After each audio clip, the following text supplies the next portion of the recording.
Well, it was loud. Call this meeting, regular meeting of the City Council to order. It's 7 p.m. on September 11th, 2023. Chief, would you please lead us in the Pledge of Allegiance? I pledge allegiance to the flag of the United States of America and to the republic for which it stands, one nation, under God, indivisible, with liberty and justice for all. Thank you very much. Mr. Clerk, would you please call the roll? Okay, roll call. Calhoun. Here. Barnwell is excused. Wells. Here. Dumas. Here. Finch. Here. Osenga. Here. And Mayor McClure. Here. Okay, you have a quorum. Thank you very much. We're now at citizen comments on any subject except items scheduled for public hearing. There are a couple of those. You'll have 3 minutes, 36-minute total, and the people signed in get the first shot at it. And we'll need your name. Thank you, Chief. And whether you live inside or outside the city limits when you come up. Mr. Clerk, who's signed in? Okay, there are 7 people signed in. First on the list is Brad Snowden. Electricity, that's kind of an interesting one we're talking about right now. We need your name and My name is Brad Snowden, and I live in the city limits. Electricity, I don't have any right now. Mine got turned off. The bill is getting quite large. I was trying to work with the city to see if I could work out a payment plan when they stopped and my electricity got turned off. I'm not going to get into details, but I'd like to get it turned back on. It is my revenue source. It's a fourplex. I have one of those units going to rent the next day or two if I get my electricity back on. I'll pay this as I can, a piece at a time. I mean, we can work out a payment plan, I'm certain. But fair and equal is what I'm asking for, that we all get treated fair and equal in Seward. And that's about all I have to say, because we understand what fair is, and we understand what equal is. Thank you. Okay, thank you. Who's next? Rissy Casagrande.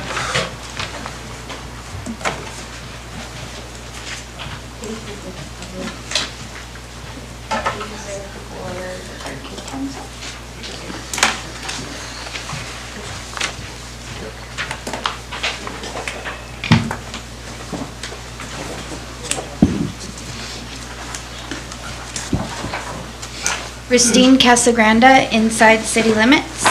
I am also the chair for the appointed electric ad hoc committee. Thank you, council and honorable members of council and mayor. We, the members of the electrical ad hoc committee, have embarked upon the mission to look at rebuilding, maintaining, and operating our electric utility with wholehearted enthusiasm and with the best interests of the greater Seward community at heart. We did not take this job lightly. Our first meeting was when we were told what we were to deliver to council, and we have done that in this presentation. Most, if not all, of the committee members felt that it was not what should have been delivered to you, but deliver it we have to the best of our abilities. During our short tenure on this committee, we have learned much and have much to offer and recommend. Following is a list of these recommendations along with the proposed budget that encompasses these recommendations. I just wanted to read very briefly. The mission statement that you gave our ad hoc committee is to make life better in the communities we serve through the safe and reliable delivery of competitively priced electricity. Therefore, we feel like we are still on our mission and serving our purpose of even proposing a proposed budget. If you look at page 3 of the packet that I just gave you, you will see deliverables as requested by council, and there you will see the new positions of a business operations manager of $140,000, railbelt liaison $90,000, communications $90,000, lineman $110,000, apprentice operator $75,000, with a total of $505,000 in wages. We also assumed a 45% for taxes and benefits, and you will see on page 1 some notes on our deliverables. Salary information was extremely hard to obtain. We all assigned different committee members a task to contact different utilities, and the salary information is the best estimate that we could come up with that was obtained by our committee members. No one was able to find comparable salary comparisons for the rail belt liaison position. It didn't exist in other communities or utilities. A review of the percentage of salary to be allocated for taxes and benefits, again, was 45%. Rob Montgomery told us at the August 21st meeting that 17% was used for his figures, so we did inflate that quite a bit, and we chose to keep the more conservative number. The cybersecurity position we have shown as outsourced, which again, Rob Montgomery agreed with. The committee... Okay, we have it. Can I keep on going? No, 3 minutes. Thank you, Madam Mayor. Mr. Clerk, who's next? Phil Kaluza.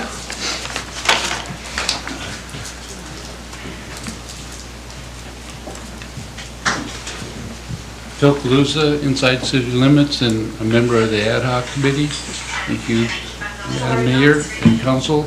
I just wanted to go through a couple of the recommendations the Ad Hoc Committee has begun our list of. And especially I want to thank Kevin Dunham, who was supposed to make this little presentation, because I'm here to say he has been an absolutely incredible resource for us. His 40 years of experience in operating utilities around the rail belt has just been incredible. To start with, one of our wish list or recommendations is to really start charging customers for a power factor fee. It's a fee that we have established in our tariffs, but have over the last 10-15 years have neglected to charge for various reasons. And in part, the power factor fee is part of our line losses, and our line losses now are about 9%.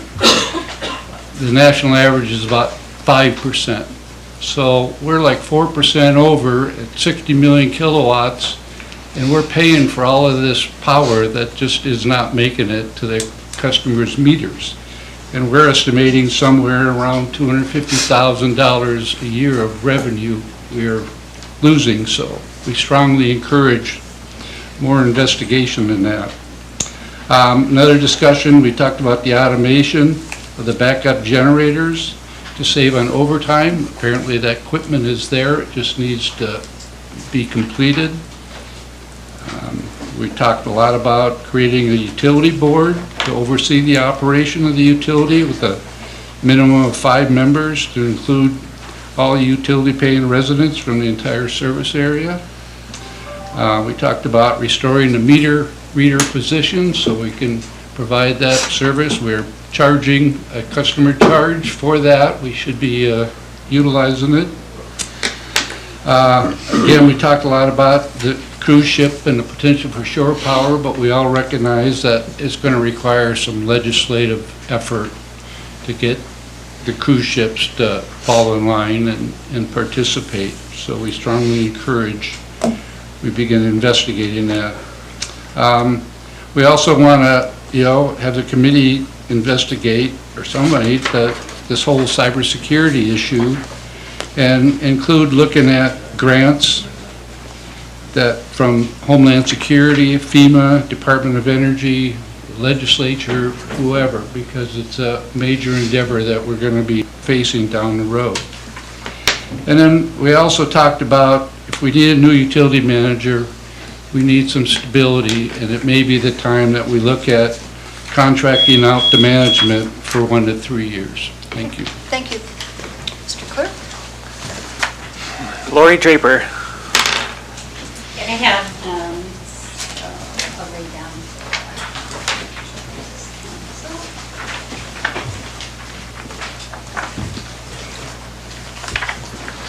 Lori Draper, Inside the City Limits. Good evening, Madam Mayor, council members, and staff. I'm here tonight as a member of the Electric Ad Hoc Committee, as others before me have spoken tonight. First, I want to say it's been very educational to sit on this committee, and I really feel honored to have served with this dedicated group of 8. I'm completely impressed with what we've accomplished in a short time.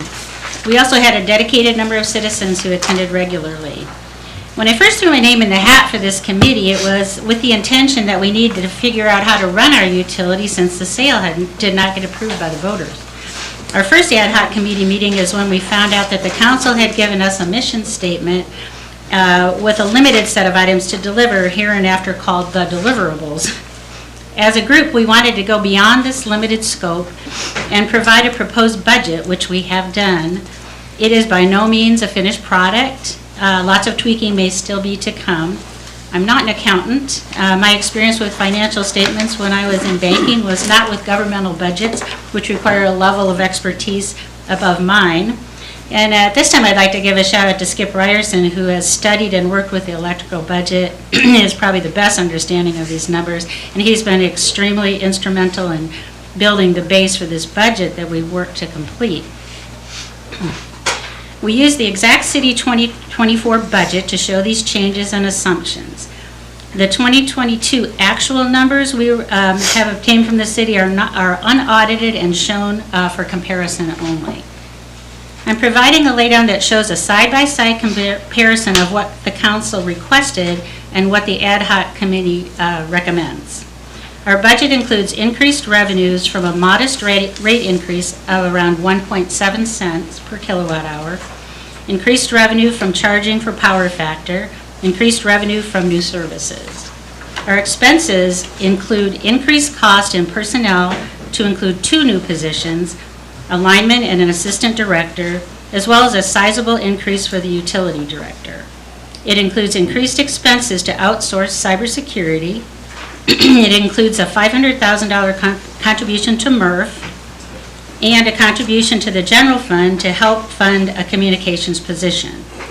It has $160,000 in costs for equipment, vehicles, cybersecurity equipment, the same as the amounts shown in the deliverables. It assumes reduced expenses in overtime and a reduction in the utilities portion of the city's lobbying budget.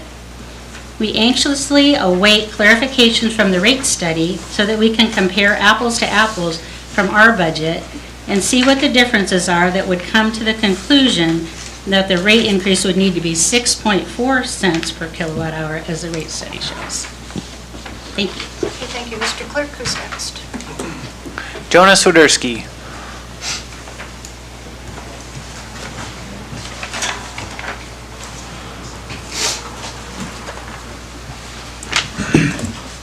Jonas Woderski, outside of city limits.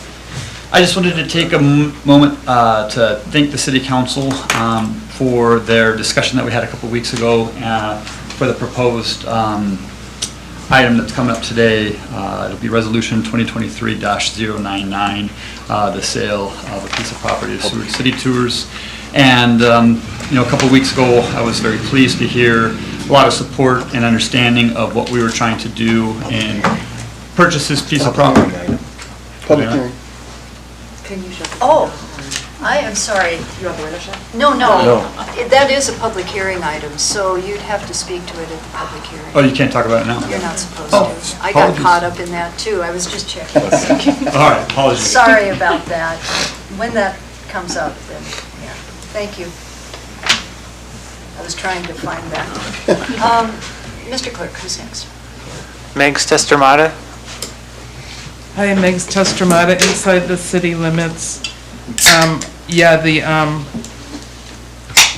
You know, I know you folks are busy, you got these huge packets every week, and not only the electric ad hoc committee, but you should consider maybe when you have to make big decisions and you need people that maybe have a little bit of expertise in the subject, to do other committees like this, because we had sort of amazing resources and all the people that were part of the committee. Everyone had a little bit of different expertise, but it really came together well.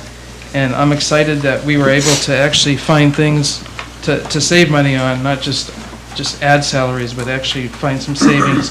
So I'm going to continue where Rissy left off with on your first page of the deliverables, the cost of office space. So that was one of the things you asked for. And the committee felt, if you look at notes on deliverable number 4, that the best office location for new employees would be in the same location where the other utilities are. And there was some discussion about Parks and Rec moving and putting everyone together in that building. So on the budget, you just see office space being $50,000, and that was based on conversations with Rob about Parks and Rec and people moving around. And then on the cost of new equipment and vehicles, that was from Rob Montgomery also, $10,000. If you look at note number 5, it says no new vehicles or equipment were immediately needed, so a token amount was added. Item number 4, repair and maintenance. We budgeted $50,000. I'm looking to see what page that is on yours.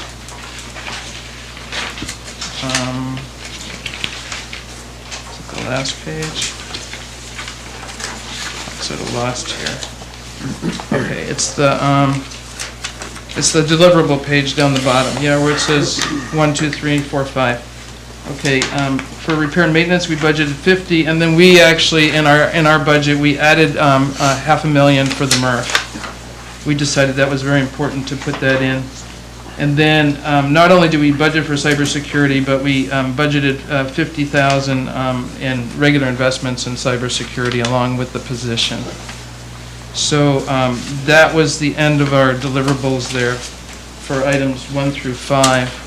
And then, like Lori Draper said, we went ahead and tried to figure out our own budget and figured out ways to save and recover some money so that we don't need to do that huge rate increase that was based on Rob Montgomery's recommendations without these cost savings. And the power factor is a big one, a huge one that we came across. Thank you. Okay, Mr. Clerk. Kelly Hatfield. I'm Kelly Hatfield. I currently reside inside city limits. I'm also a member of the ad hoc committee, and I wanted to pass on a few things that I learned when I joined the ad hoc committee. I really just didn't know what I was, much about the electrical at all, and so it was a good experience for me being around all of these people who have so much experience in alternative energy, the electrical, Chugach Electric, our own Seward Electric, for me to learn. So I wanted to pass on some things that I thought were important that I learned that perhaps would help all of you understand things better. The power factor seems to be a big one. My understanding is that industry in Seward that have inefficient or machines that aren't using power appropriately, that they're not being charged for that, and they used to be under Jeff Estes, but when he left, we just stopped charging those commercial operations for inefficient or machines that were not using power properly. And that could be why our line loss is nearly double the average of the U.S. So we could maybe bring in some more revenue that way. Homer Electric buys electric from Chugach. I didn't realize that, and selling to them would then not solve our problem of buying electric from Chugach. We're just basically selling to the middleman, who is then passing those costs on to us again, which we are already paying as Seward Electric. Their Grant Lake project that they have, they need our lines in order to get their electric from Grant Lake to their ratepayers. So that would be revenue that we would get from them. If we sell to them, then they will not have to pay us because they own us. That lost revenue of $2 million that go into the general fund, it is going to have to come back somewhere, or we're going to see huge cuts in Seward of a lot of things. So it may not be in our added $40 a month in our residential rates that we're paying. It may be more in our property taxes. It may be in sales tax. It may be in bed tax. We're going to have to come up with that. And even though if we sell to Homer, we have a rate freeze for 3 years, after that we have zero control. They get to choose how much they charge us. They can raise our rates. They can lower our rates.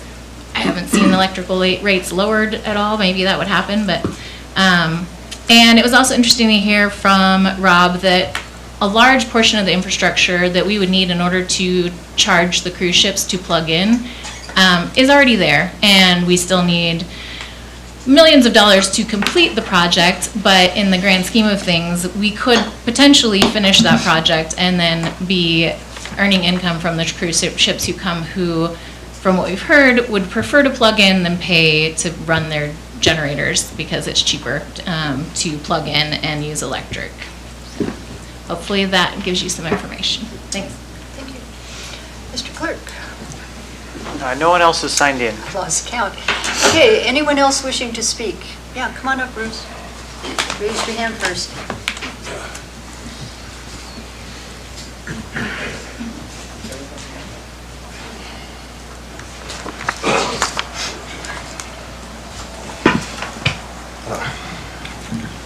Bruce Joff, outside the city limits. Welcome to our new city manager, mayor, council members. I'd like to correct my statement from last week about the heat loop grant. I was a little premature. We have a technical award, but it hasn't been officially transmitted to us. Kat Sorensen did sign the appropriate document today, so it's moving forward very well. The PACAB priority, this is coming up under old business. I don't know whether it'll be a hearing issue, but I remind you that the rec center was missed from the PACAB priority list. It didn't make it to the packet for the council priority list. I encourage you to reconsider that. There's been a couple people who have come forward and showed some mini nukes. There was a handout about nuclear reactors. It's an interesting technology. I would remind you that Chugach Electric is studying Godwin Creek. No matter what happens, Chugach will be providing power down the intertie and very likely generating power from Godwin Creek. So, at the last council meeting, a local lineman was put in a difficult position that he handled very well, but was unfairly surprised by the nature of questions asked him. The contracted director was asked to update a status of the project, and he asked the general foreman to answer questions regarding the sale of the sewer and electric utility should have been off limits. During the comment period, that council member continued to advocate for a position that is on the ballot and use city offices and assets to that goal. This skirts the separation issue and should not have been allowed by the mayor. To respond to the council member regarding Cooper Landing outages, neither lineman associated with Chugach Electric and Cooper Landing nor two longtime plugged-in Cooper Landing residents remember any extended outage. All outages were dealt with within the time to dispatch a crew, even in the worst winter storms. And I live within the proximity of Cooper Landing. I enjoy the same outages they do. We do get random outages just like here in Seward. The ballot that contains, this is the third topic, the ballot that contains language to sell the utility is problematic. The voters must vote to sell the utility based on current law. Changing the law on the same ballot will likely be found confusing and misleading by the voter and later by the courts. And I'm running out of time, but I would refer that there was a marijuana initiative in Anchorage that the courts found the language slightly confusing. It was the same thing here.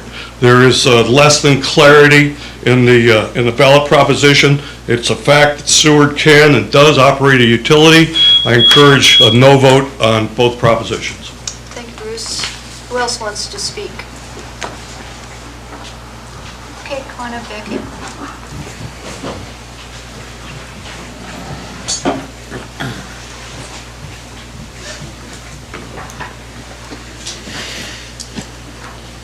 Becky Dunn, Inside the City, and I am here to continually speak till things get changed.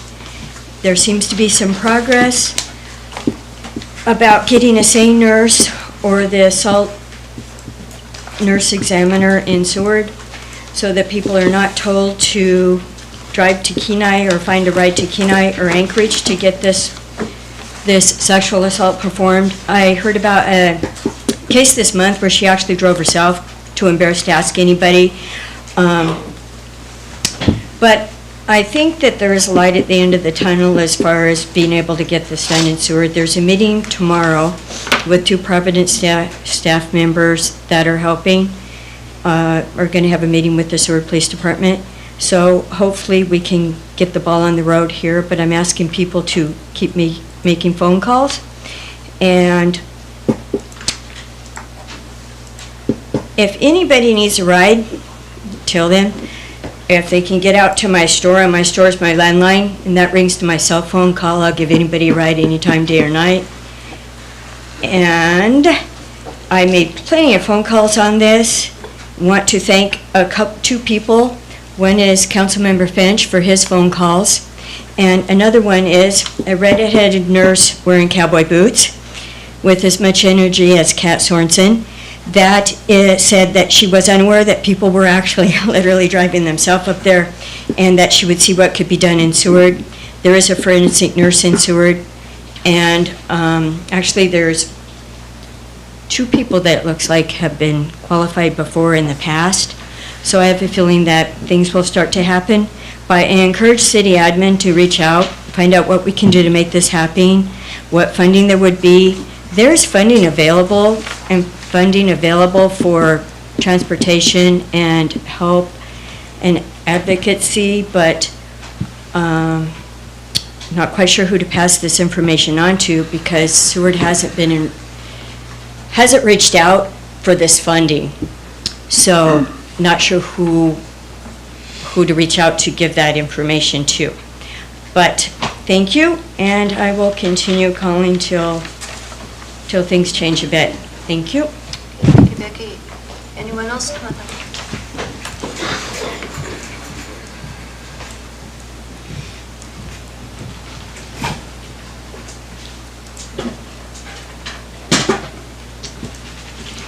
Council Administration, Linda Paquette, Outside City Limits, PACAB, and also Electric Ad Hoc Committee member.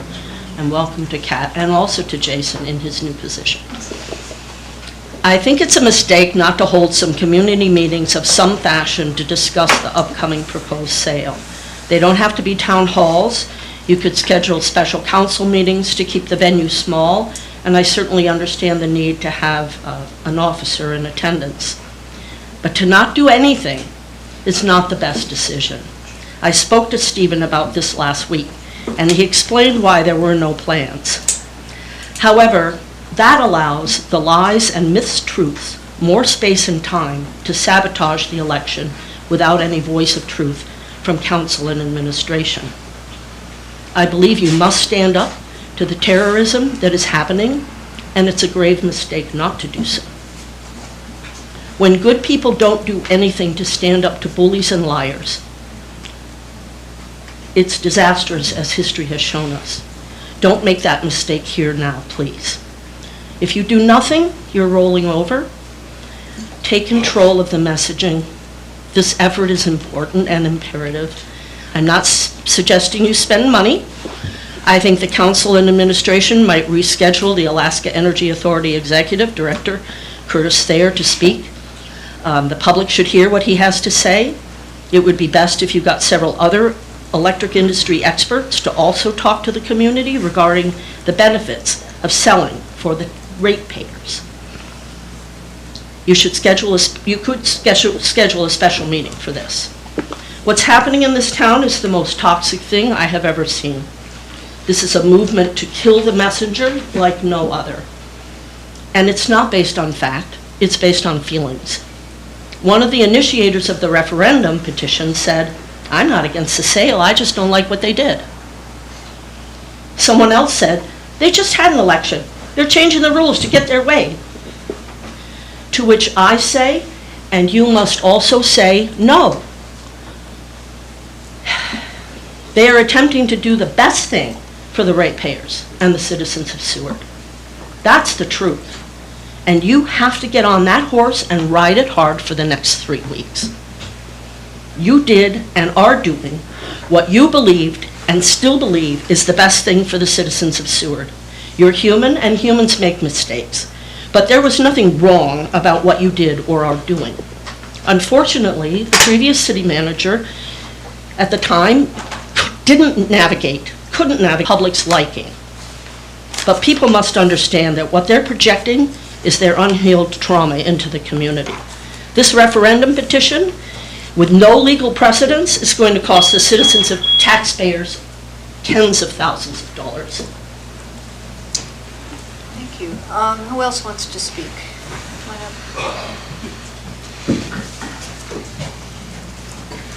Hi there, Jason Everson, Cuesta Woods. I just wanted, I heard a comment in the previous meeting about how other utilities have more trained workers, better trained workers because of the size of their utility. Well, that's not true. We're all from the same bird. We all are trained IBEW. It doesn't matter what town you work in, we all work for the same union. We're all trained the same. And so that's a misconception. So I just wanted to clear that up. Thank you. Thank you. Anyone else? Last chance. Okay, seeing none, I will move it to approval of the agenda and the consent agenda, and I need a motion and a second, please. I'll move for the approval of the agenda and the consent agenda. I'll second. Okay, it's been moved and seconded. Are there any changes? And I'll kick it off with, I'd like to remove Resolution 2023-103 from the consent agenda because it needs to be amended. So I'll place that. Mr. Clerk, would you be showing me where to place it? Would it be under 9B? Or would it be? That will be under 10B, resolutions, under 10, I meant new 10. business. I'm sorry. So that'll be the third resolution. Okay, just want to do it right. Thank you, I was right, okay. And I would also like to permanently remove Resolution 2023-105 because the truck in question has been sold. It's a moot point, so I'm just going to remove that completely unless there's any objection. Okay, are there any other changes? I think I got them all? Okay, I think we're ready to vote then. Clear it out.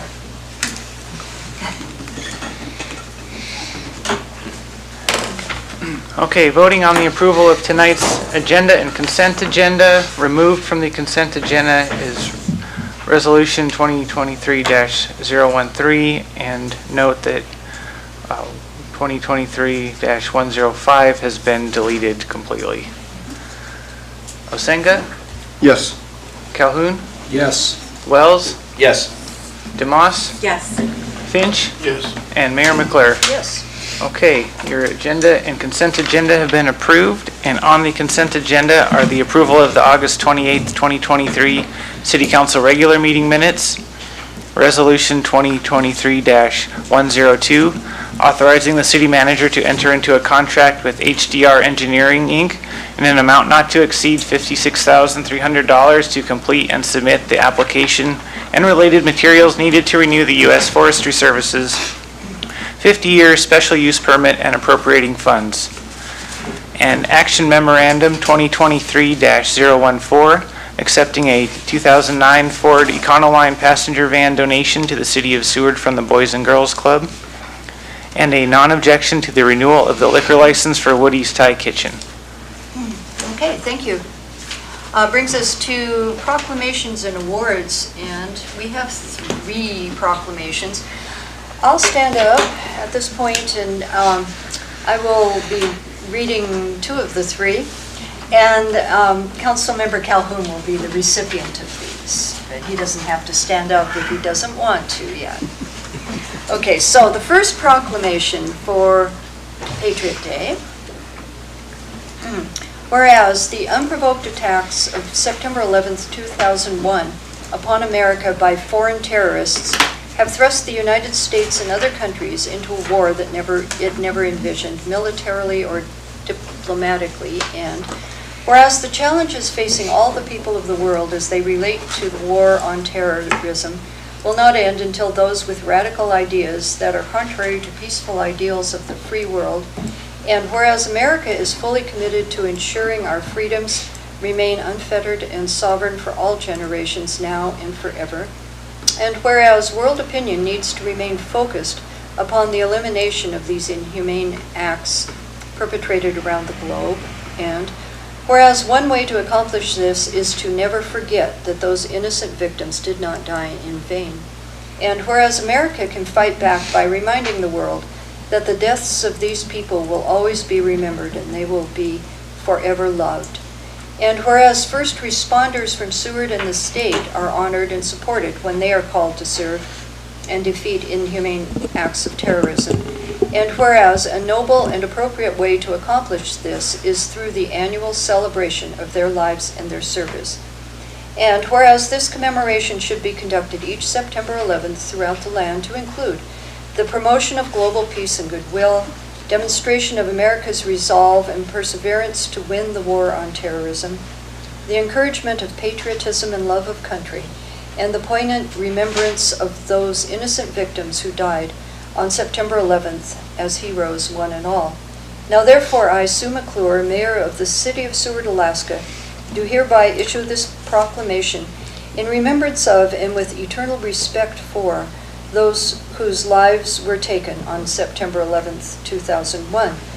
Not to be forgotten are those who have passed away in the aftermath of the attacks, and those who continue to struggle with lingering side effects due to the psychological and physical harm done. Dated this 11th day of September, 2023. And I'll give this to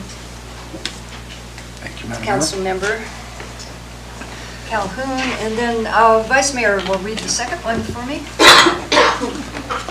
Okay, this is a proclamation, POW MIA Recognition Day.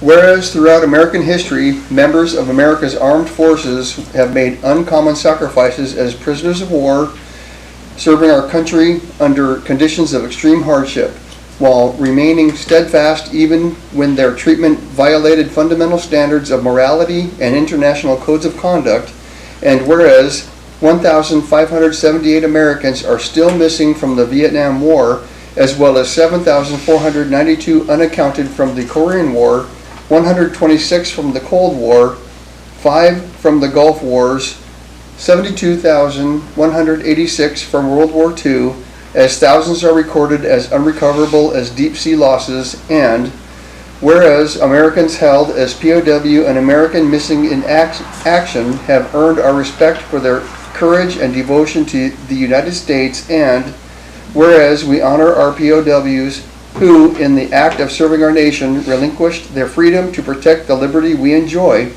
and whereas we also honor those MIAs and should not forget the pain and suffering of war that continues for their families and friends and for all of us, and whereas, because we must not neglect to honor the men and women who have served their country so faithfully, the United States Congress established the third Friday in the month of September as America's annual National POW MIA Recognition Day.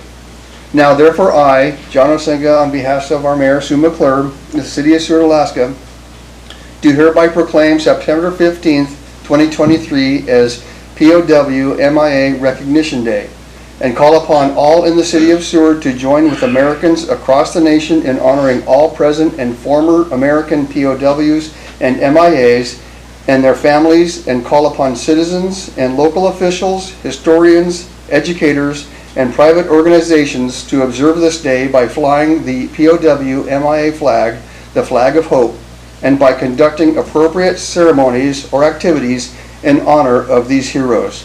Dated this 11th day of September, 2023. Councilmember Calhoun will receive that also. And the third proclamation is for American Legion Day. Whereas the American Legion was chartered by Congress in 1919 on September 16th as a wartime veterans organization based on the 4 pillars of Veterans Affairs and Rehabilitation, National Security, Americanism, and Children and Youth. And whereas over the years the American Legion has become a preeminent community service organization which now numbers more than 2 million members, men and women, in nearly 13,000 American Legion posts worldwide, working with a variety of programs that support the 4 pillars and benefit our nation's veterans, its service members, their families, the youth of America, and its citizens. And whereas the Alaska American Legion has grown to be the largest and most active major veterans organization and advocate for veterans' rights in the state of Alaska. And whereas the Alaska American Legion's current membership is over 8,000, with 35 chartered posts, which include Legionnaires, auxiliary members, and the Sons of the American Legion.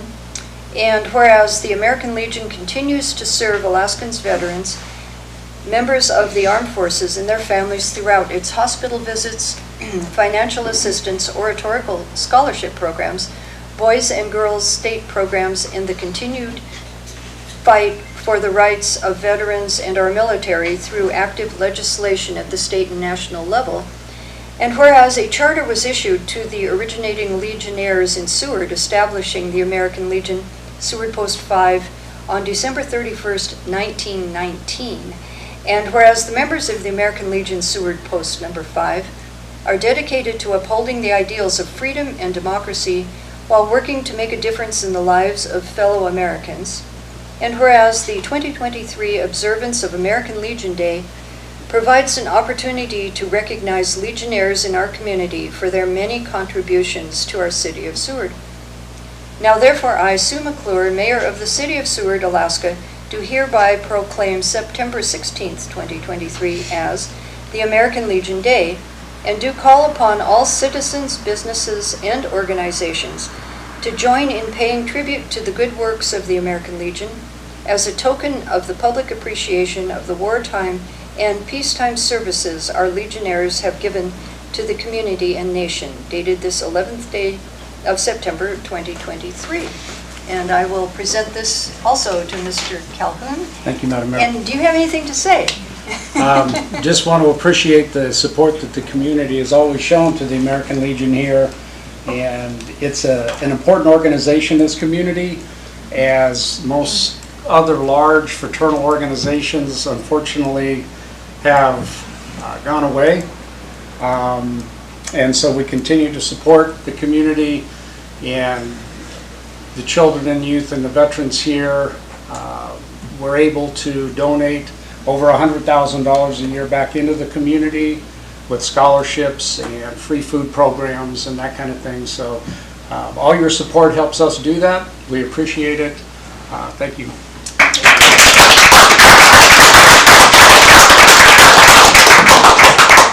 Just as a side note, I think I've mentioned this before, but I was a winner of the oratorical contest when I was in high school, and also received some scholarships from the American Legion, so I'm very fond of those folks. Okay, so this brings us now to the city manager's report, which we'll find on page 8, and I'm not sure who's presenting it. So, okay, our new city manager, welcome, Kat Sorensen, and great, thank you. I'd first like to report that my first day as city manager has been going very well so far. Thanks to everybody who's taken time to chat with me today and over the course of the next few weeks as I get acclimated. And I do also want to take a second to thank Norm for all he's done as acting and for being here tonight and helping both Jason and I fill. One bit of kudos I wanted to pass along to the city council is that we received a call of thanks for the water line fix that was quickly responded to up in Forest Acres. Got a good thank you call from that. And then I'd also like to invite Chief Nickel to come up and speak to some of the progress on the rape kit issues. Thank you. Good evening, Mayor and Council. So I just wanted to give you guys a sort of an update since the last time we met on what's going on with this SART team idea. So following the last meeting, I reached out to Brent Ursel out of Glacier Family, and we've been talking, and come to find out, he actually has some of the equipment that we need out there already, and which, I mean, that was fantastic to find out. So he and I have made arrangements to have a meeting, as you heard previously. That's going to be tomorrow, and in the time since we scheduled that meeting, we sort of lucked into finding out that there is a highly experienced SART nurse at Providence, and as well, and this person happens to know an advocate. So, again, these are all pieces and parts of what make up that team, and so, we've extended the invitation for them to attend as well. So, I'm hopeful that we'll come to some sort of resolution to this and be able to put a team together and hopefully, keep it in place for a while and solve this issue for Seward. So, fingers crossed, and hopefully we'll know more tomorrow. Thank you. Thank you. Thank you. Did I miss anything, Norm? And Norm, you have nothing? No, she hit the water line break. That was great. And nope, that's it. Okay. And Questions for administration on any subject in their report? No questions? All right. Question. I do have a just question. couldn't I was quite like- think it. Councilmember Wells, I Thank knew you. it. I just knew it. I would like to ask Rob Montgomery to come up if I could ask him a question. Would that be okay? Not good. Yeah, gently. Yes, sir. Thank you. I just have a quick question. I heard while the ad hoc committee was speaking about a person, Curtis Thayer, Correct. who was supposed to be giving a presentation but apparently did not. He did not. We had him on the ad hoc agenda, and prior to the meeting where he was going to speak, it was the afternoon or the morning before of his presentation, I received an email from the chair of the ad hoc committee wanting to pull him off the agenda, but she said she needed the votes to officially do it at the ad hoc committee meeting, but indicated that she felt like she had the votes. And so I went ahead and sent an email back and responded and just said, I didn't think it was a good idea to have Mr. Thayer waiting until 7 p.m. To find out whether he was going to speak or not. So I went ahead and proceeded in canceling his appearance. I know for a fact when we booked Mr. Thayer, he was very accommodating, and when I spoke with him to cancel his appearance, he had already created some slides and other materials for his comments. Follow up, thank you. So, just real quickly explain to me why, well, first, did you believe that, obviously, that Mr. Thayer would have been a good guest speaker? I do. And can you tell me why you think that he would have been Mr. a good guest Thayer speaker? is the executive director of the Alaska Energy Authority. So he's one of the more prominent people in the state of Alaska as far as being an energy expert. I felt it was good for the committee to hear from him because as we looked at the proposed org chart, one of the positions is for rail belt relations, government relations, looking at grants, those types of opportunities. I thought it was important for Mr. Thayer to come in and share with the ad hoc committee the importance of Seward having a seat at the table in all of these conversations at the rail belt and statewide level that could impact, or would in many cases impact Seward directly and the ratepayers. So to have his perspective and talk about why Seward is important to the rail belt, how they're impacted directly, and the excellent work that is going on at the state and the rail belt level, and to have Seward have a seat at that table. I think just to hear that from him would have been important, and it would have given them an opportunity to also ask him questions. Another follow-up. I have a Another follow-up question. statement and then a request for administration. So, Mr. Thayer's the executive director, I believe you just said, of the Alaska Energy Authority. Correct. Correct. On their website, Alaska Energy Authority Community Assistance, what they do is assisting communities in energy planning process, assisting in project evaluation and selection, identify funding and financing opportunities, acting as a liaison between the community and other funding agencies, provide direct lending to pay for projects with loans, assisting in grant applications for project funding, training for powerhouse operators, general managers, and clerks, training for bulk fuel operators and managers. This seems like, in my opinion, something that our community would value greatly from, and I would like to make a request that this gentleman come, if he's willing, to give a presentation to council. Okay. Thank you, that's a Mr. good Montgomery. idea. Yeah. Thank you. Thank you. We're getting booked up on presentations, so it may have to wait a meeting, but. I understand. Yeah, I think we should hear, other questions? Yeah, Councilmember. Thank you, Madam Mayor. I fully agree with Councilmember Wells. Correct me if I'm wrong from what was just said. So the ad hoc committee did not want to hear from somebody with this type of training and history and background. Okay. Other questions, comments? Okay. Seeing none, we'll move to the city clerk report, which you can find on page 50 with some nice pictures. Mr. Peck, would you like to talk about it? Sure. So on September 1st, we waved bye to the final group of folks from Obihiro. And I think we all had a lot of fun with them at doing various things. And Jody actually wrote that report and provided the photos, if you'd like to add anything. I think the trip that we gave them, the city part and the fun part, I think was amazing for them. I think they all appreciated it and they all had fun. I want to thank all the locals that helped make that happen by providing housing and food for the citizens, and just by all the stuff they added, which is Randy and his wife and Kat and Karen and Karen. Chamber Karen.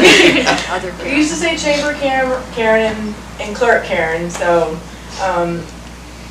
and of course some citizens that are also going to Japan stepped up and hosted dinner for them, for the citizens. So it was a really nice thing to do. We all hung out, shared stories, and it was fun.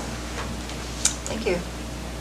And by the way, the scroll that was given at the last meeting is hanging there now, and there's talk of kind of getting a frame and cover so it'll be preserved. But the information about the symbol, is that affixed to the back at this point, or did you, hopefully you saved that in the, well? Yeah, we have it saved. It's not saved. attached to the scroll, though. Okay, but we have that because we need to keep what that actually means because it's really beautiful. Okay, any other clerk stuff? That was the big deal. Okay. Questions for the clerk? No. Okay, city attorney report found on page 51, and this might be your last meeting with us, Mr. Chairman. Yes, it might be, but it's certainly been enjoyable. You know, when I came and heard that you had the city attorney come down here, you know, on a monthly basis, I kind of wondered about the utility of that, because it's not something, you know, a lot of my other clients are off the road system. It's completely impractical, but I have to say it's been professionally valuable even after all these years. Continually see, you know, democracy in action from the front row, so to speak. So it's, I feel fortunate to have had that opportunity. In terms of the past month, it was a fairly regular menu smorgasbord of legal matters that we worked on, some of which are on the agenda tonight, including the agreement with the city tour folks. And the Title 12 update, which is the culmination of a process that Chief Kreitz put a lot of work into that. And it's a really mind-numbing exercise to cross-reference these various international codes that are adopted by the state. And so, you know, my advice to you on that one is just take it on faith that we got it right. And just for your understanding, you know, there is something going on in the lower 48 now where communities are starting to look at building codes and analyzing whether they impact the availability of housing and affordable housing because of, you know, building code requirements. And I'm predicting that within the next go-round of these international code updates that these big associations work on and that filter down through the state of Alaska to local communities, that some attention is going to be given to what are the costs of the various requirements in building codes and how do they impact the affordability of housing with some, cost-benefit approach to, safety versus affordability. It's just in the very beginning stages. It's definitely not reflected in the ordinance that's before you tonight. We worked on the HDR contract. We also advised the clerk there were 2 applications for referendums to appear on a future ballot that seek to repeal 2 council resolutions. So one that scheduled the utility election and the other that scheduled the election on whether or not to amend the charter. So those are in process, and we advised the clerk in connection with a couple issues regarding them. We've done some personnel work. My partner Sam does most of that. That included a mediation. These things are they're ongoing. Drug and alcohol policy is being updated. And we kind of helped out on a fairly routine amendment to the Gateway Texaco lease. And the resolution on the Breeze Inn, which I think you acted on last meeting. And we've got a lawsuit going in connection with an abandoned vessel that we're hopeful will be resolved without a huge, court battle. But it did take initiating a lawsuit to sort of bring people to the table, so to speak. And there was a kind of a routine thing that we do where we bless applying for a loan for ADC for a pump house project. So happy to take any questions. Any questions for Brooks? Yeah, Councilmember Tomas. I wanted to ask you about the update on the drug and alcohol policy and what changes or updates you made to that.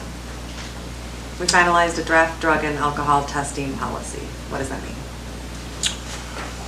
Well, most of the work was done by others in my firm, so as to the details, I'm not going to be able to tell you tonight. But in general, what happens with drug and alcohol policies is you compare your existing policy to what existing federal guidelines are. Depends on how long the policy's been in place, what may or may not need to be changed to stay current and compliant with federal guidelines. The other thing that happens is we eyeball things and we notice, procedural aspects of it that need tweaking or not tweaking. One of the recurring issues since Alaska legalized marijuana is how marijuana testing does or does not relate to a municipality's employment policy. It still remains a big deal for those that have CDL licenses because of federal requirements. But we do see communities that, contemplate, do we need to change things because under the old rules, testing that positive for marijuana might disqualify people from getting a job, for example, or for getting a promotion. And employers have really taken a look at, well, does that disqualify, why are we disqualifying people for that? And is that impacting our ability to hire? So all I can do is kind of give you general information. I'm quite positive that the final policy comes before council for approval. Can I touch on that? Mr. Regis? So, yes, Madam Mayor, Councilmember Tomas. So we received this thing back from draft back from the attorneys, and we recommend that we send it to them. So the union has it now. They're looking it over to see if it's okay with the union members. Then it'll come back to us and it'll come back before you. And Could there be different drug policies for different departments or jobs? I don't believe so. I don't know all the final details on it, but like me, I have a CDL. I can't do it. Right. So CDLs and like the gardener. Yeah, for the gardener. So that's all going to come down. Like I said, it's before the union right now, and then once the union gets it back, we'll bring it back, and we can probably give it to you in draft form or just bring it back before you. Thank you so much. Yeah, I can add to that typically there are some unique requirements for what are called safety-sensitive positions. We went through this, right. Okay, any other questions for Brooks? Okay, well, we've certainly appreciated having you around and wish you well Thank you. in your future endeavors. And we're looking forward to seeing Sam probably more. Yes. So that's the plan. Okay, thank you. Asking council, we've got some public hearings. Do we need a break before that? I'm getting a nod, so we'll take a 5-minute break, okay? 8:05 or 6, we'll be back.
The mics are on. We are ready when you are, Mayor. Okay, I'm going to bring us back on the record, and we are now at public hearings, and we have a total of 3. The first one is ordinance 2023-020. Mr. Clerk, when you're ready, could you read that into the record, please? Ordinance 2023-020, amending Seward City Code Title 12, building and construction as part of the city's recodification project. Okay, thank you. I need a motion and a second to enact, please. I'm sorry. I'll move to approve ordinance 2023, or enact ordinance 2023-020. I'll second. Okay, it's been moved and seconded. Administration, what you got? We're going to ask Chief Kreitz to come up and speak to that. Okay. Madam Mayor, this is bringing us up into the modern civilization of fire and building codes that we have been so far behind in. We are modeling these straight off of State of Alaska's amendments. We have very few local amendments in here. In fact, we've taken a lot of fluff out of it and made it a little more simpler to follow. But they do match the State of Alaska's 2021 adopted International Residential Code, International Building Code, International Mechanical Code, Uniform Plumbing Code. So we will be up to standard, up to date. And this also affects our ISO rating. All right. Any other input from administration? Well, I think I'll go ahead and open the public hearing, and then we can come back and ask questions of administration. Mr. Clerk, has anyone signed in? I know you got lots of pages there. Nobody has signed in.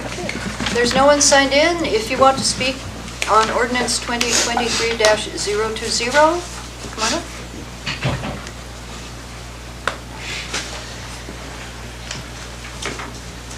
You'll get 5 minutes on this if you I want. won't take that long. And we Bill need to- Kaluza, Inside City Limits. Thank you for the opportunity to speak. I just wanted to go back many years. One of my other hats was the State Energy Program Manager for Alaska Housing Finance. And one of my terrible jobs was updating our building energy efficiency codes. So I greatly appreciate the work that these people have been going through. And over the 6 years that we were in that process, and it continued for a few more, was to adopt the International Energy Conservation Code with Alaska amendments. And it was a battle. It took a long time, and we finally found common ground. And the State Home Builders Association and stuff sort of adopted it and approved it with our Alaskan amendments. And it is better than what is currently being proposed as a little table of R values that's probably 40 years old. So I would strongly encourage the council to consider what Alaska Housing Finance has adopted, because those are the codes that are required for their financing. So a house built to our current energy standards would not qualify for financing ever for that particular property. So I hope you could at least take an opportunity to look at their code and go and make your own amendments if need be, but I'm here to tell you there was a lot of work done, and I would strongly encourage you to adopt a better code for better housing and heaven forbid, help climate change a little bit by building more efficient buildings. Thank you. Okay, thank you. Anyone else wishing to speak? Okay, seeing none, I'll close the public hearing and bring it back to council. What's anybody have to ask or say? Yes, Councilmember Wells, I can always count on you. I'd like to ask administration to respond to, I apologize, I want to pronounce your last name correctly. Is it Kaluza? Yeah. Yes, thank you, sir. Respond to that, because that sounded important, and a person who has built a house here in town and did struggle for financing. I'm curious how our code is going to prevent people from getting financing. Madam Mayor, some of the minimum requirements that we have in our code is just that, minimum. it's minimum state, it's pretty much a statewide standard of what we're introducing. You obviously can add as much R value. You can have an R99 home. We have one house up here towards Dunham Drive that's close to an R99. It's how you want to build it and how much money you want to spend. And right now, if we try to increase the R value any more than the minimums that we have, we're not going to be able to afford to build and construct new homes. We're pretty well safe in what we have, but we don't adopt the entire energy code because it does limit us to how we can build here in Seward, and it would be cost prohibitive.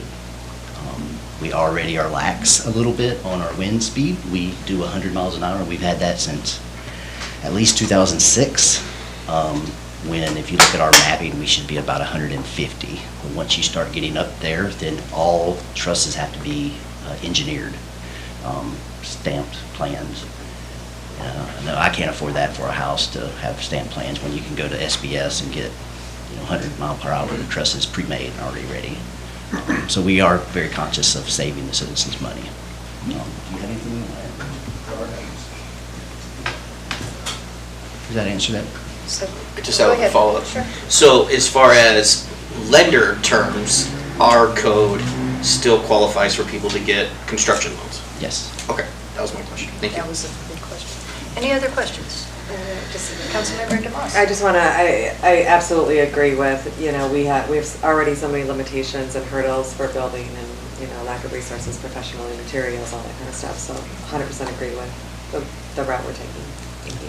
I do, and I kind of take a moment, I want to thank Brooks's team for helping us plow through this. It was not an easy task, and also our building official, Jeremy Rogers, spent probably 120 hours on this alone, so just thank everybody for putting this together. Thank you. Any other questions? We're ready to vote. We appear to be ready to vote, Mr. Quick. Okay, voting on the enactment of ordinance 2023-020. Osenga? Yes. Calhoun? Yes. Finch? Yes. DeMoss? Yes. Wells? Yes. And Mayor McClure? Yes. Okay, that ordinance has been enacted. Okay. Second public hearing. It's a resolution, excuse me, Resolution 2023-099. When you're ready, Mr. Quick, could you read this one? Resolution 2023-099, authorizing the city manager to enter into and execute the purchase and sale agreement and related documents with Seward City Tours for the sale of 1.40 acres of land and the related improvements and fixtures, physical address 905 Sea Lion Avenue, parcel 1452608, in the amount of $290,000. Okay, thank you. And you'll find this on page 148. I should have mentioned the other one. So I'll need a motion to approve and a second, please. I move to approve the resolution 2023-099. I'll second. Okay, it's been moved and seconded. Administration. Yeah, thank you. After discussions last meeting, you requested for us to bring back a resolution for this piece of property, and so we're bringing that back to you tonight to make a decision. So. Okay, thank you. I will open the public hearing on Resolution 2023-099. Has anyone signed in or wishes to speak? Nobody has signed in on this one. I think someone wishes to speak. He's like, I gotta talk. And we once again need your name and inside, outside. Jonas Swiderski, outside of city limits. So where was I?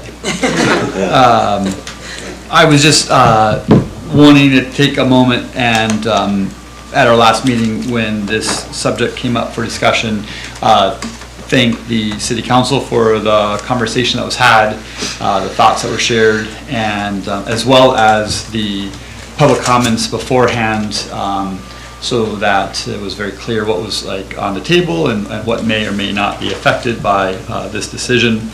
I was fortunate to drive the Japanese delegation from Anchorage to Seward and spent what should have been a 2-hour drive, but a 3.5-hour drive because of our highway with Bob Barnwell, who is unfortunately not here tonight, but it was a really great opportunity to talk about the ideas and the concepts and all the rest, and hear his positive comments on it as well. I think that in that discussion, it kind of made me want to revisit an answer I gave to Councilmember Kevin Finch about the job opportunities and kind of what we were creating there.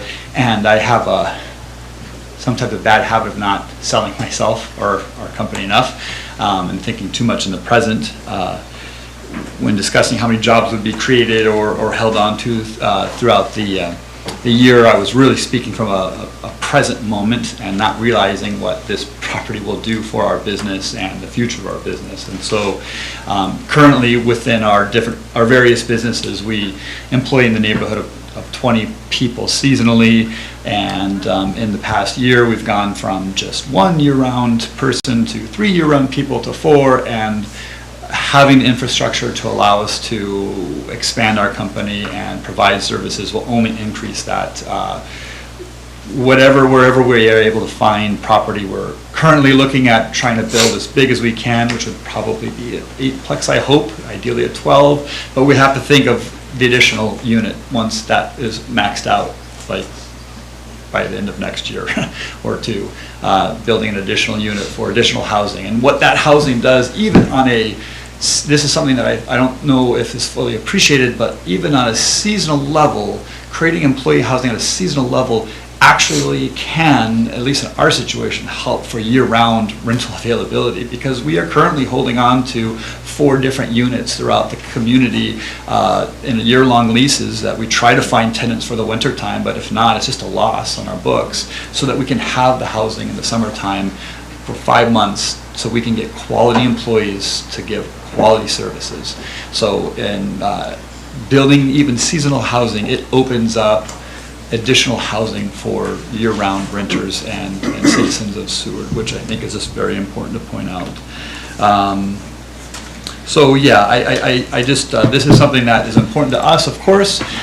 This is a piece of property that has sat for an extended period of time, and it's really exciting to see the city making decisions that bring in investment, such as the hospital facilities that are being put in.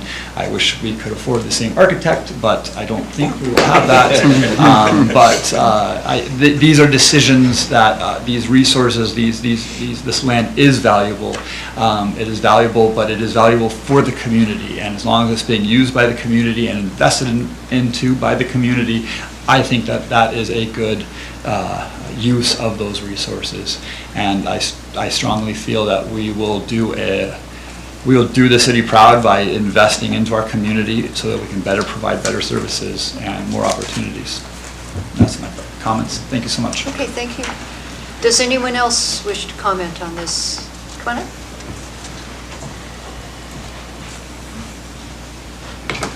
Hi, Doug Schessler, Inside City Limits. I want to thank Jonah for getting the memo with the blue shirt, gray hat thing. Had that together.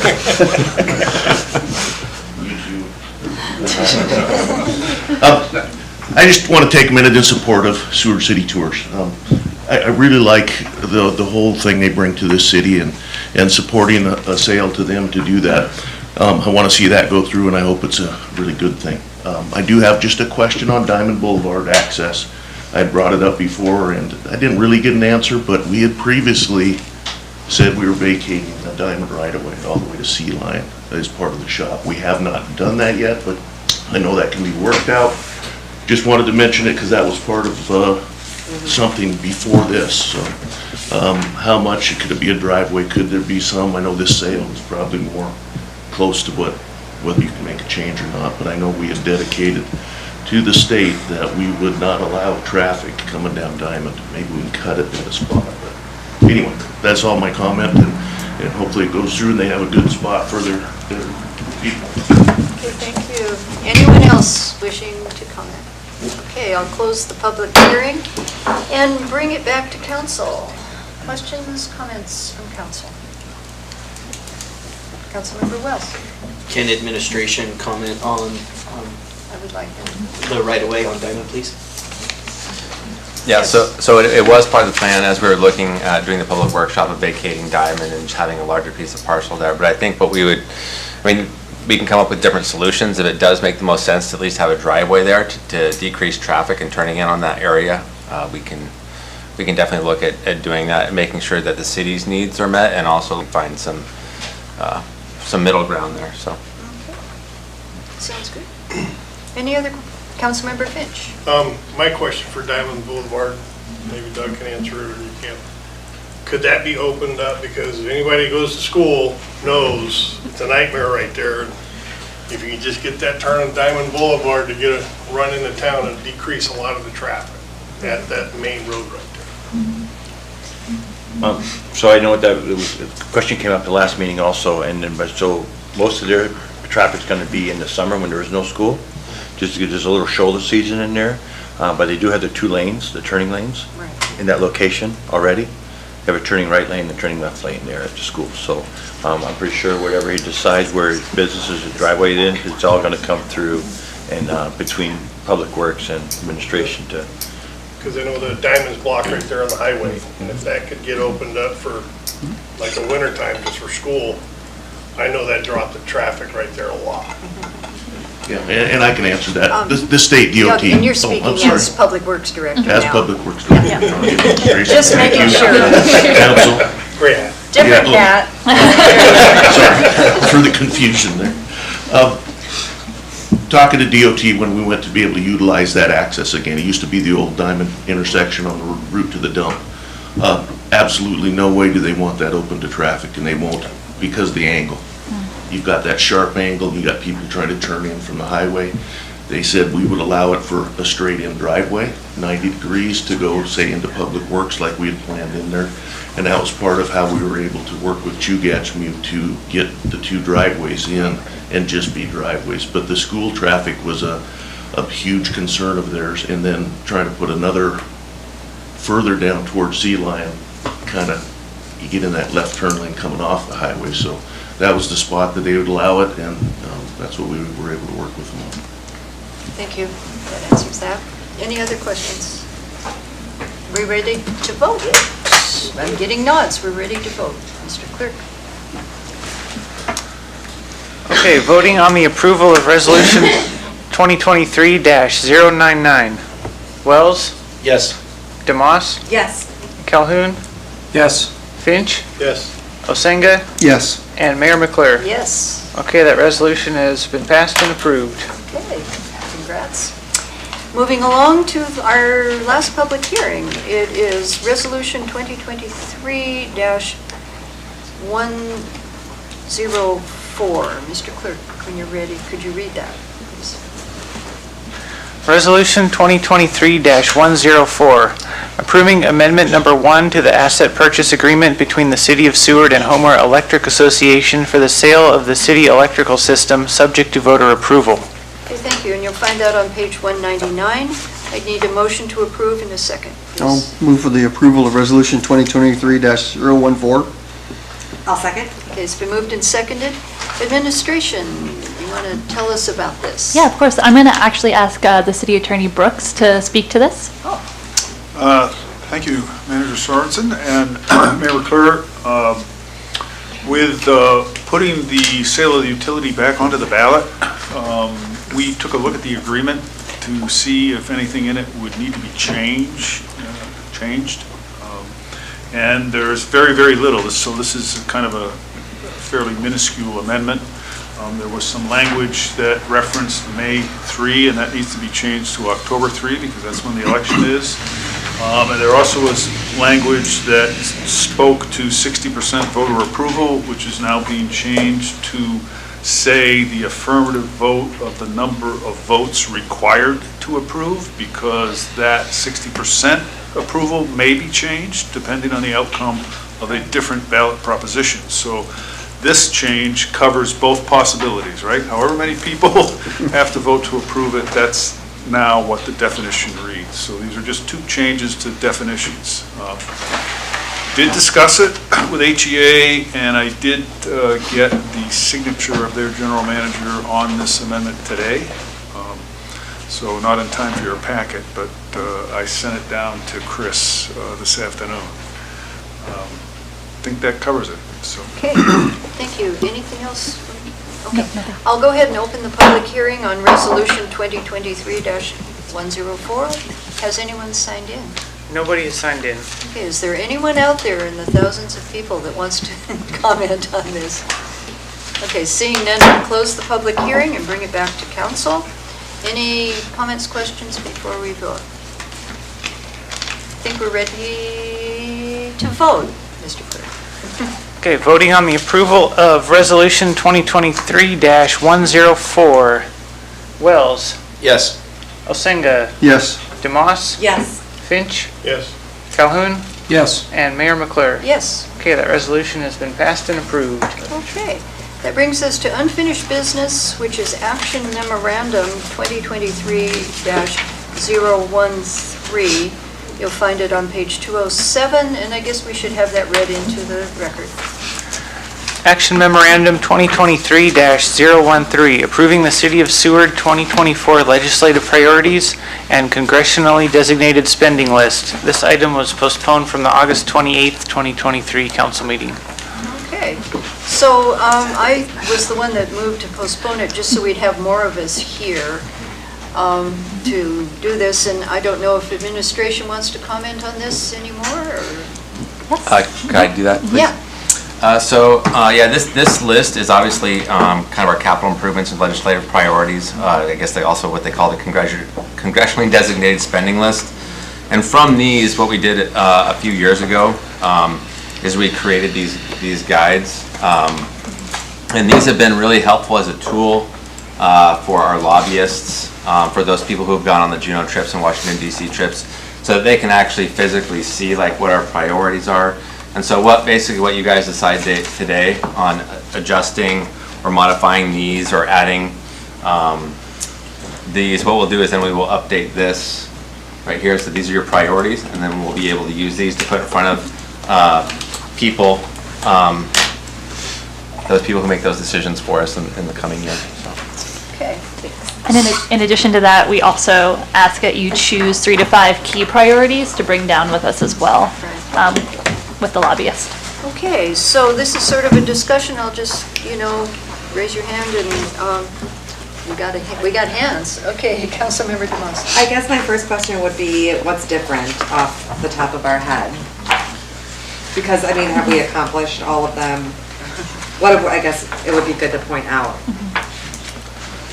And then, just while I'm speaking, when I've been to Juneau, I've heard multiple times that everybody loved these so much, and other communities started copying us and doing them as well.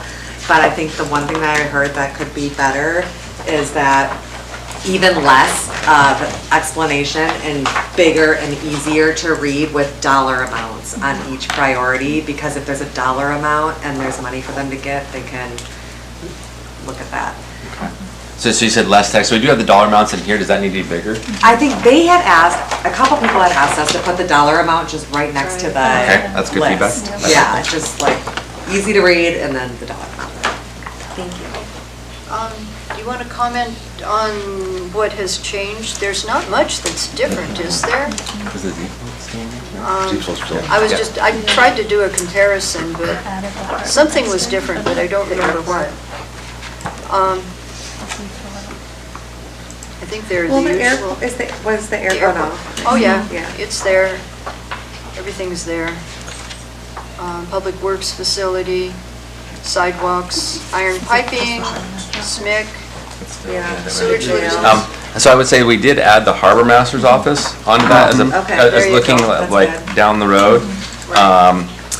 We have it in a little bit different form, but it's now that we have done, we're in the midst of doing a feasibility study for public safety. And we don't know that could be a facility or facilities, but we're looking at those as two different entities a little bit. So that's kind of like looking at that more specifically and more intentionally. We will not have the dollar values when this goes to print. And then the heat loop project is also a new item. Thank you. And then I think that is, that is the, I think that the rest is the same. And I think I know the answer to this, but these are not in a priority No. numbered order. And is that made clear in the booklet? Because I remember telling them that in Juneau, but I don't know if it ever says in here that these are not in a list of priorities, because it might be worth mentioning. Okay.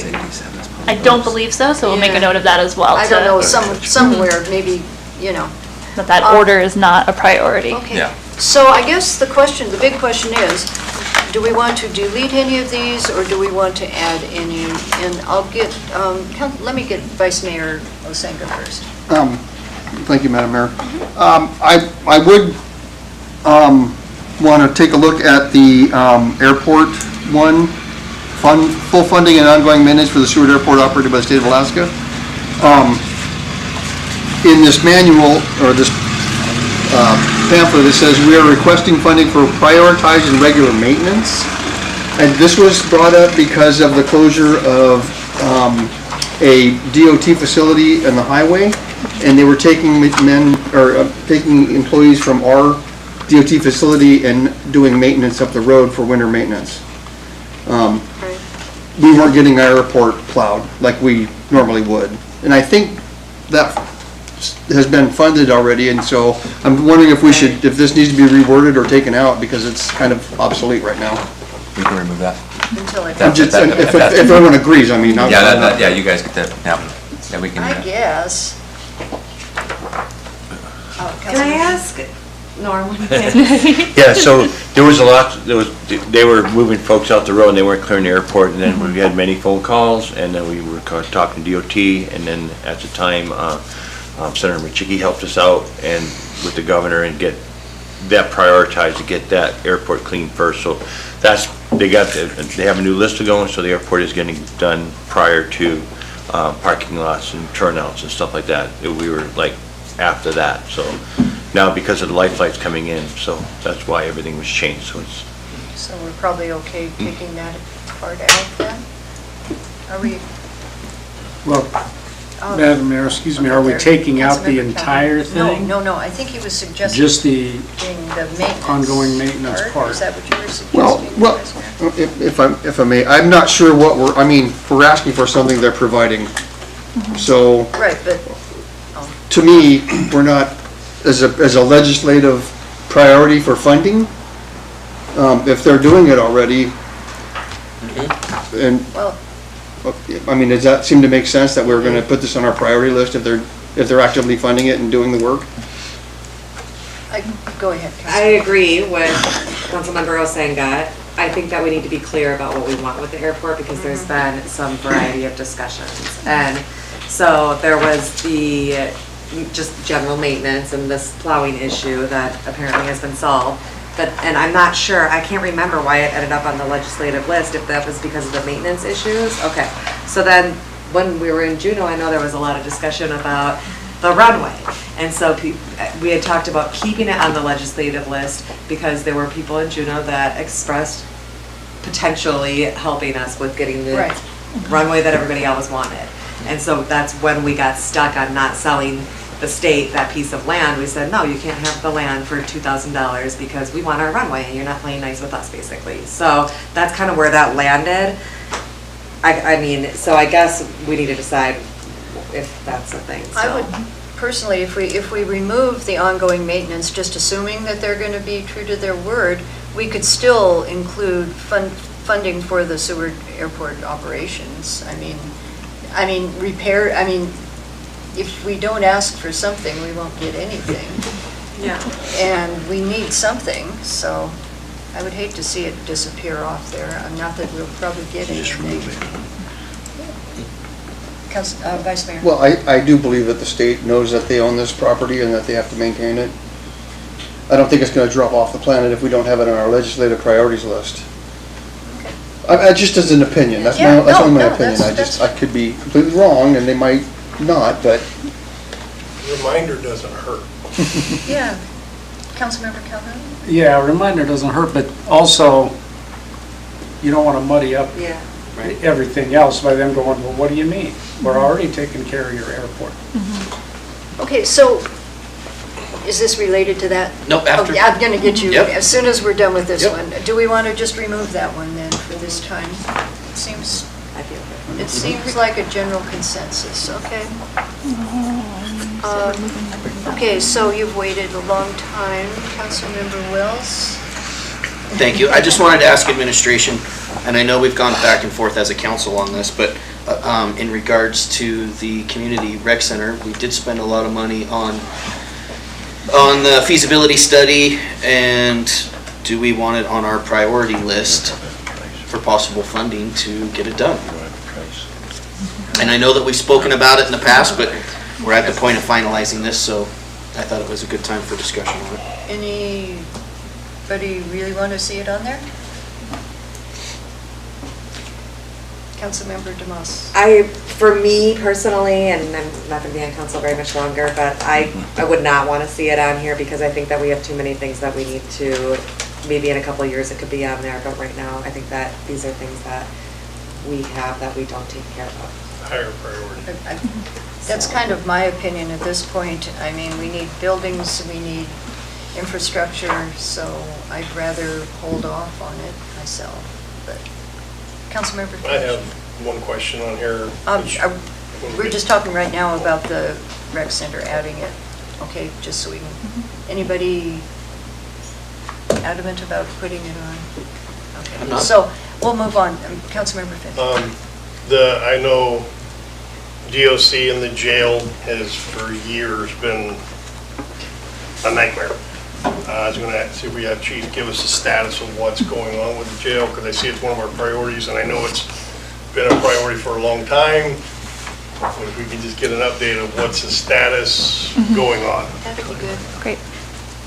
Invite Chief Nickel to speak Yeah. to that. All right, Mayor and Council, the jail.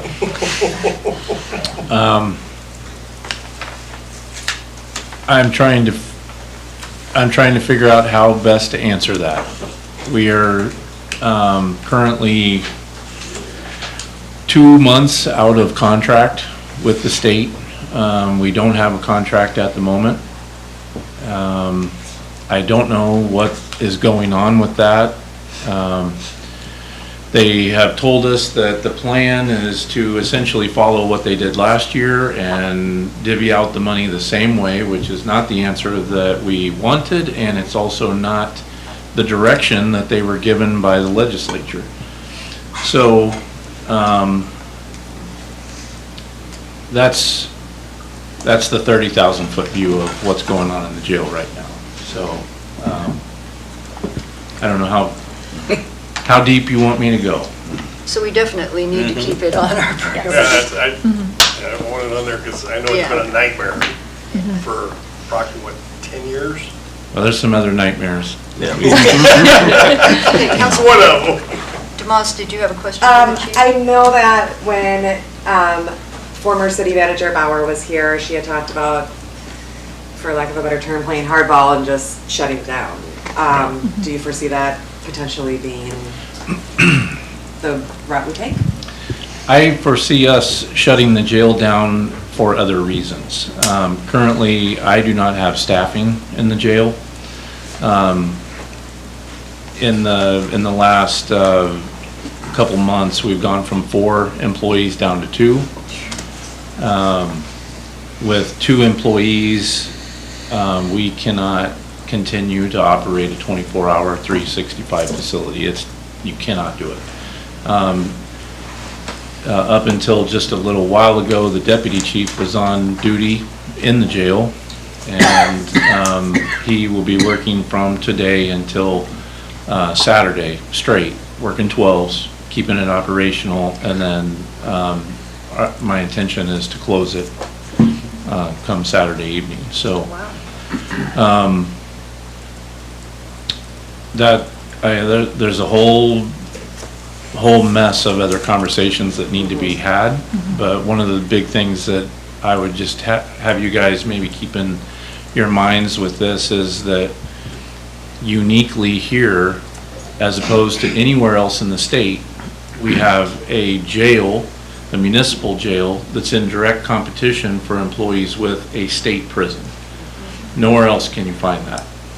And so that makes it uniquely difficult to recruit people here when they see the wages that are available right across the bay. So I haven't had an applicant in probably 2 years.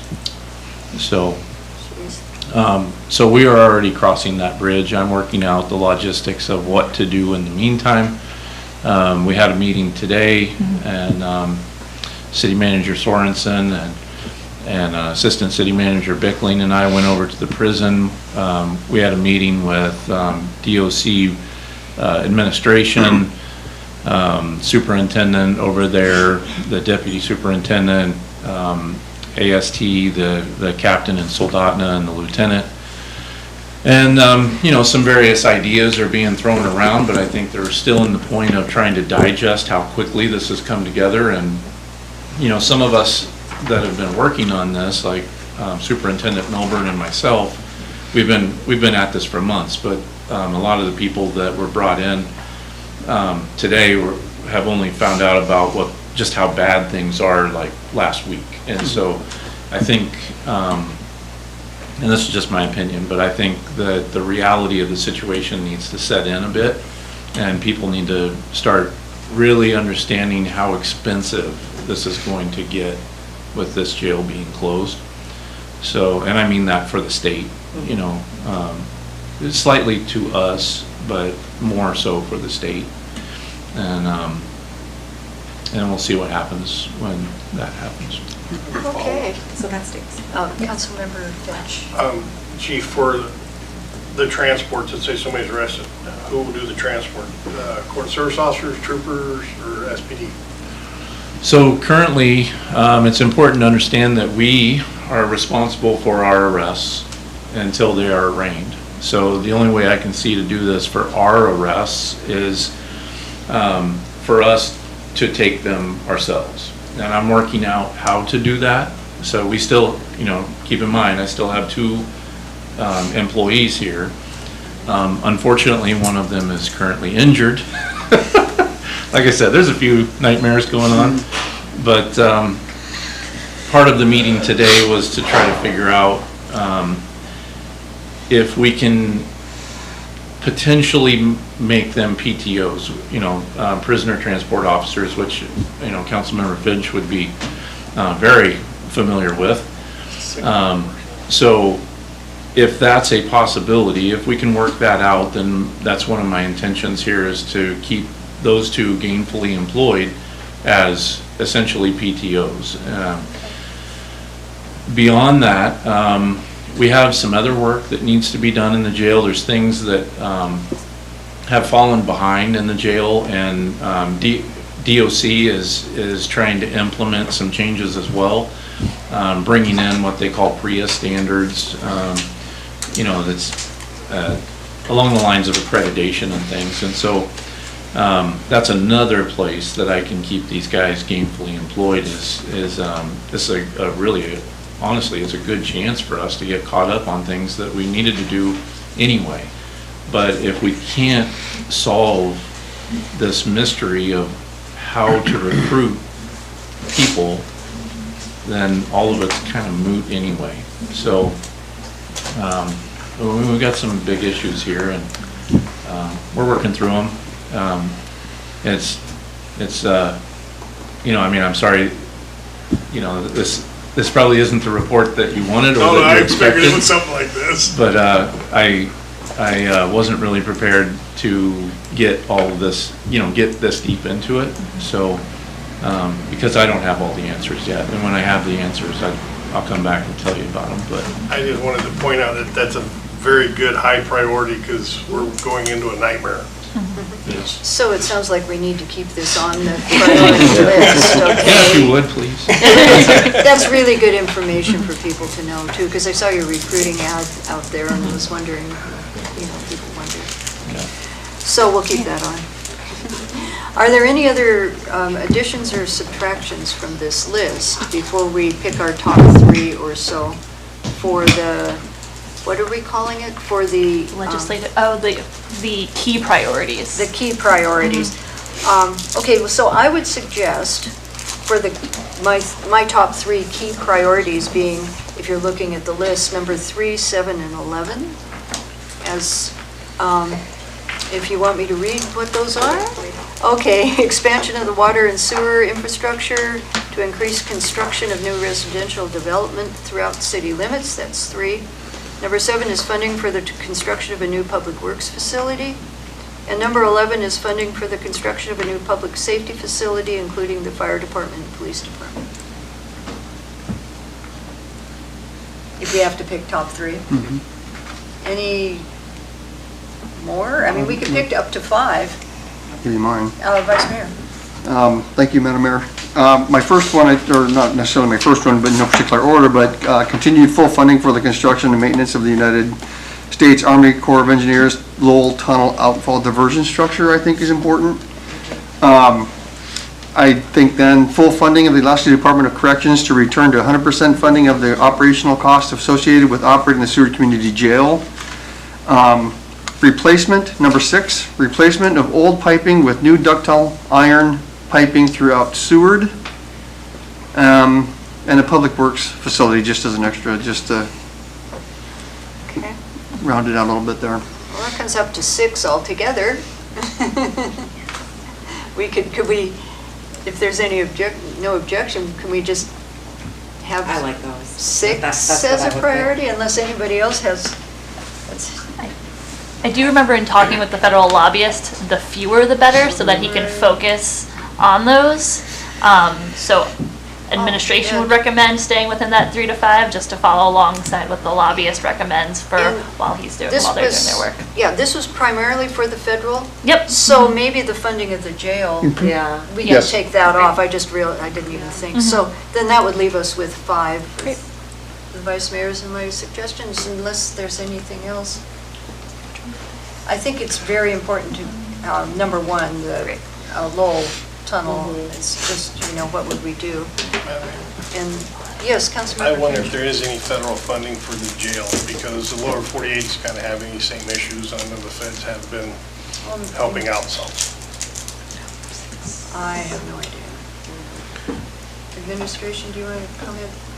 We can email Seb and see what he comes up See what with. comes up with. Yeah. Look into that. Okay, so does that kind of do it for us on this topic? Got your direction? Anything else? Okay. Moving along. Yes, Mr. Clerk. Can we vote to approve this action memorandum? Yes, I was just going to say, moving Okay. along. How about a motion to approve what we just said? Do we have to go through? So How did we say it was my this? understanding that this was a working document and it was meant to be added or subtracted to, so I was going to just go over the items that were changed and then vote on approval, if that sounds good. Sure. So item 9 was deleted completely. And then items 1, 3, 6, 7, and 11 were designated as key priorities. 3, 6, 7, and 11, yes. Yes. Okay, if you're ready to vote. Voting on the approval of Action Memorandum 2023-013 with those changes noted. Calhoun? Yes. Demas? Yes. Osenga? Yes. Wells? Yes. Finch? Yes. And Mayor McClure? Yes. Okay, that action memorandum has been approved. Okay. And so now you guys have your job to make this beautiful and compelling. Okay. What's next is Resolution 2023-106, I believe, in resolutions. And when you're ready, Mr. Clerk, if you could read that. Resolution 2023-106, authorizing the city manager to purchase a new HV 513 International plow truck chassis from RWC International Ltd. and Sander upbuild package from Bob Services LLC, plus a 10% contingency for a total amount of $394,887.90, utilizing the State of Alaska contract CA 2324-23 and appropriating funds. Okay, and you'll find this on page 233. Could I get a motion to approve in a second, please? I'll move to approve resolution 2023-106. I'll second. Lots of seconds. Okay, moved and seconded. Administration, We'll have the Public Works Director speak to this. got it. Okay, thank you. This is a new sander truck is what it would be. You know, it's got the bed on, it's got a plow on the front. Basically a sander. We use it, as you all know, our winters come with snow, or they come with rain, or they come with both. The last several years, we've had a lot of trouble with our large sanders. The newer one, I believe, is a 2009, and this particular one we're looking at is 29 years old, 111. It's old yellow one. It's got some big issues also, but it's time to the point where we've got our use out of that. It could still be something we put in here that it would go in the next surplus. Most likely that one might just hold for if something does break. We've been kind of struggling through trying to get through the times when we lose a big sander. We're out there with these little ones trying to do everything we can, but it just doesn't get it. You know, it'll get us in a pinch, but having this come through, it's been long overdue, and so we're bringing it to you, and it's ahead of time. We really looked at trying to do this for 2025, but we're finding our build outs anymore are year to year and a half out, so we'd be lucky to receive it by 2025 in there. So we're having to do that more and more with some equipment. The smaller stuff seems like we're able to get a little bit of it, but these bigger builds are out there a good year. They're telling us year to year and a half on them. So we'd like to get it going and lock in those prices and not be paying more than that in a year and a half. So that's where we're at with this one. Okay, Can I and touch Norm? up one thing, Madam Mayor? So like the previous one, we had to remove because the truck was sold. It just takes a long time for us to get the bids and then come back before you with the funds, and then the truck sells, but like you said, it's a bigger unit. Like I'm gonna be going before you for another vehicle here soon, and you gotta order a year out, year and a half out, because it's just the way things are nowadays. So, I mean, that's, you know, the reason why it's out there so far. Council, any questions, comments? Sounds like we need it. We're gonna get snow. I know. Rain or snow. Any comments at all? Ready to vote? Looks like we're ready to vote. Okay, voting on the approval of Resolution 2023-106. Calhoun? Yes. Wells? Yes. Finch? Yes. Demas? Yes. Osenga? Yes. And Mayor McClure? Yes. Okay, that resolution has been approved. Okay, and the last resolution, the one I removed from the consent agenda, is Resolution 2023-103. Mr. Clerk, could you read that, please? Resolution 2023-103, authorizing signatures for all city bank accounts and rescinding all previous resolutions in conflict herewith. Okay, and I need a motion to approve in a second, please. I'll move for the approval of Resolution 2023-103. I'll second. Okay, it's been moved and seconded, and I'll just say that I have an amendment to make on this. Does administration have anything to add? So this would effectively put me as a signer on the accounts as the city manager.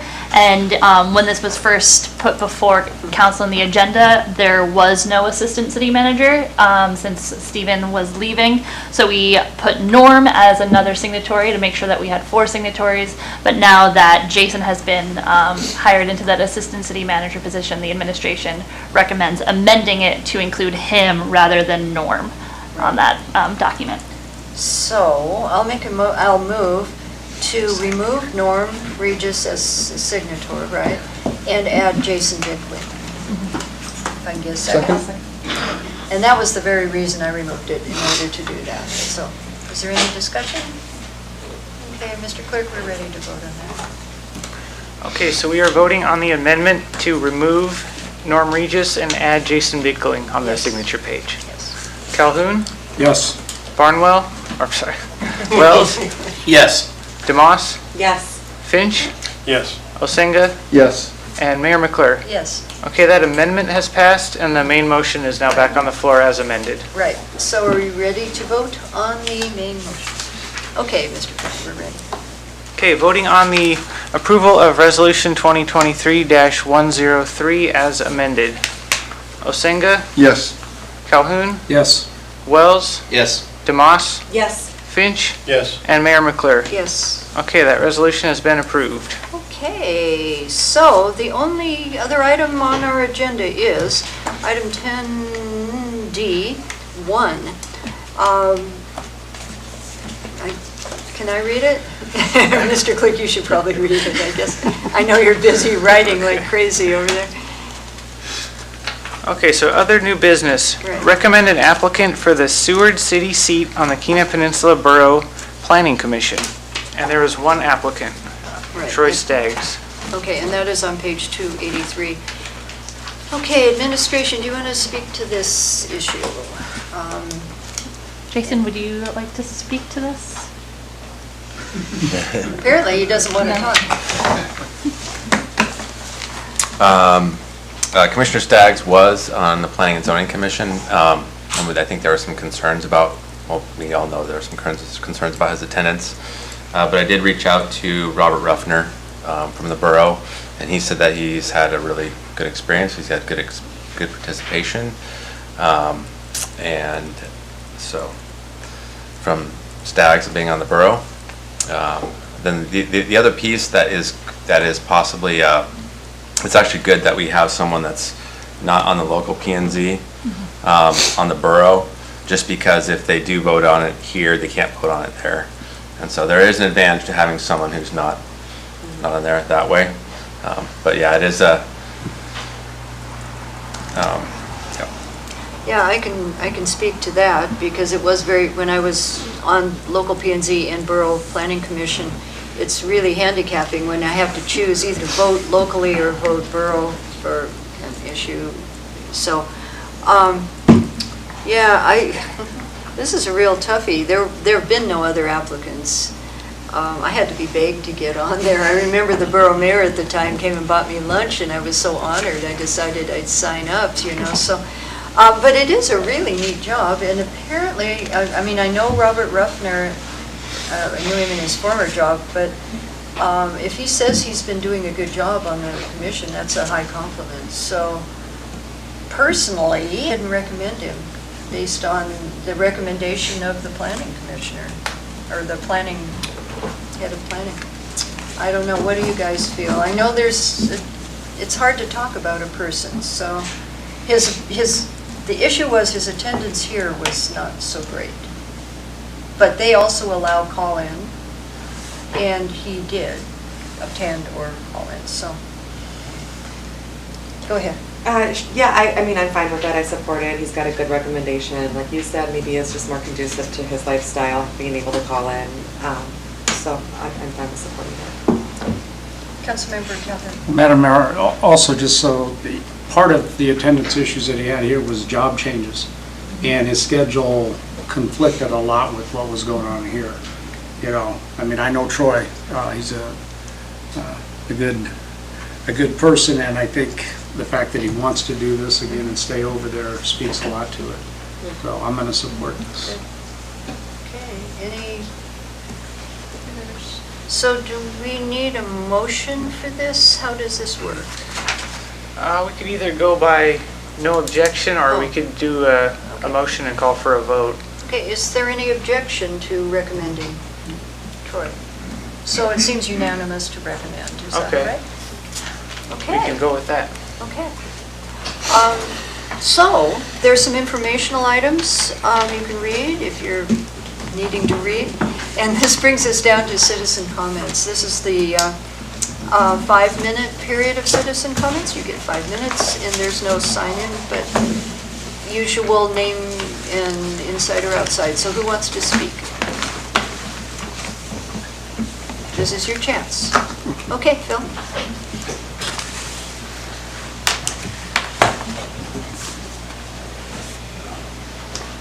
Phil Kaluza, inside city limits, starting to feel like a regular. And I do want to compliment Mr. Brooks on attaining senior retirement status. I knew him 30-some years ago and know when he was just kind of getting into the city legal side of things, so good luck. If you need any assistance, you got a lot of help. A couple things. I guess one of the reasons I'm up here is the comment about Mr. Thayer's presentation in our ad hoc committee. I just want to let the city know that our deliverables did not include presentations from statewide sort of views of energy and policy and stuff going on.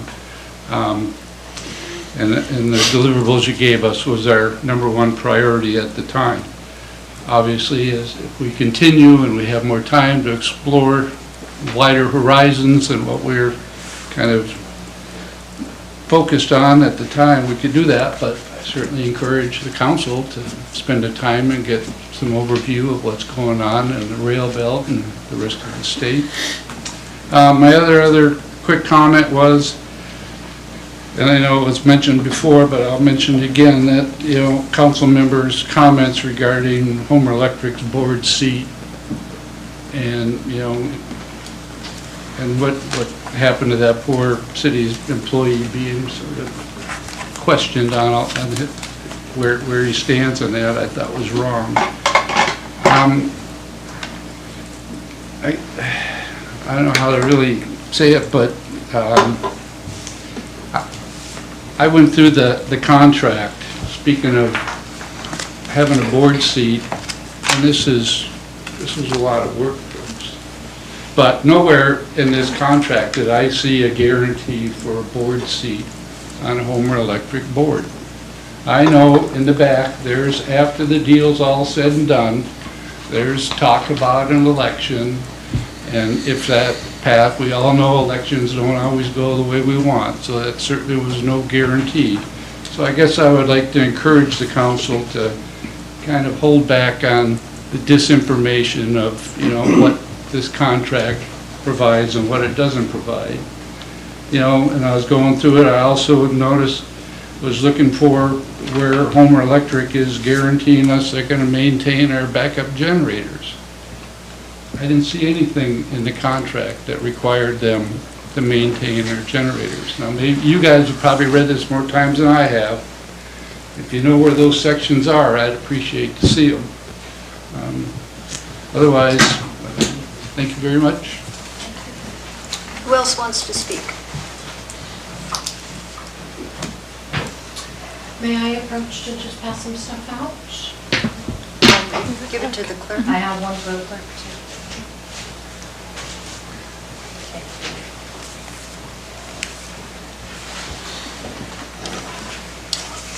I'm anxious you guys have changed this all up since the last time I spoke before you. Sorry.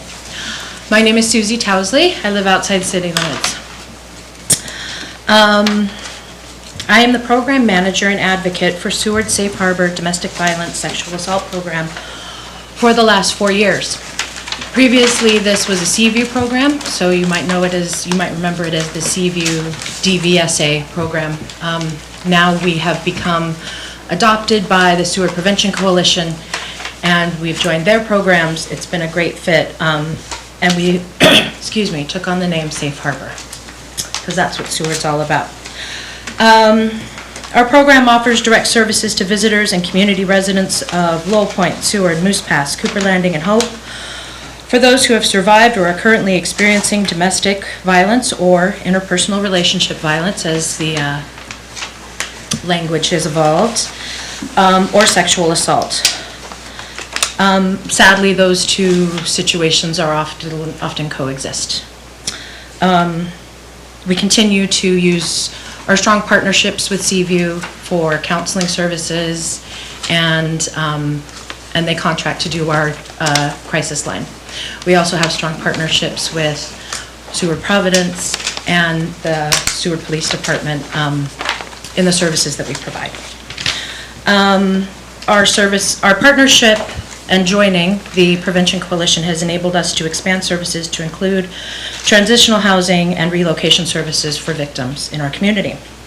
All of our services can include advocacy, safety planning, hospital advocacy, court and legal advocacy, housing assistance, resources and logistical assistance, transportation, and because we don't have a shelter locally, up to 3 nights in what we call safe stay housing for advocacy, problem-solving sessions, and then we can connect with resources outside the community for those that are experiencing violence or have experienced sexual violence. We also have an advocate active with the Sources of Strength program in the middle and high schools. We have outreach programs that work to educate and raise awareness in the community of both the problems of DV and SA, as well as raising awareness of the programs and the services that we can provide. Sexual assault and domestic violence, sadly, are both very high in the state of Alaska. A sexual assault response team, as defined by the Department of Public Safety, is made up of 3 key elements. 1 is medical, or usually a forensic nurse, as described earlier in this meeting to you. 2 is law enforcement, that includes both local police, troopers, and sometimes the DA's office. And 3 are advocates that advocate for and help the victims every step of the way. The goal of this team of trained professionals certified by the state is to help ensure services to and justice for victims of sexual violence.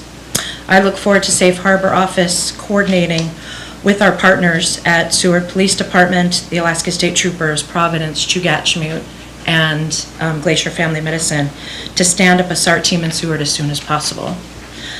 I will be back to remind you when Domestic Violence Awareness Month is in October. I'll get the language for a declaration to the clerk's office and work in cooperation with them. We'll be doing some community stuff too. We're going to be doing some training with the police department. Teen Dating Violence Awareness Month is in February. We go up to the schools, talk about healthy relationships and what to do if you find yourself not in one, all of February, and really all year round, but especially February. And then April is Sexual Assault Awareness Month, and there are some local campaigns we do then too. I'm almost done. I've passed around a packet of information about our services that are available to the council to review and then distribute wherever you think it might be helpful in the community. There are also some out here outside the police department, and you've probably seen our signs and maybe our stickers around town too. If anyone within the sound of my voice has or is experiencing relationship violence, trafficking, or sexual assault, or you know someone who is that needs help, you can call our crisis line anytime, 24/7 at 907-362-1843, and a trained advocate will answer anytime. And you can call during office hours between 8 and 5 during the week at 907-422-7668. If you need a different advocate, if there's a conflict, we have other advocates that can help too. Thank you guys for all the service that you do to the community. I look forward to helping people in the community. I got 20 seconds left. I'm going to put in a plug for the taking off my work hat and putting on my American Legion hat. The American Legion Ladies Auxiliary is celebrating our 100-year anniversary with a party on the 30th, so if you're a member of the auxiliary, come down and have a Roaring 20s party with us. Thank you so much for all you guys do. Thank you. Any other people wishing to speak? Okay.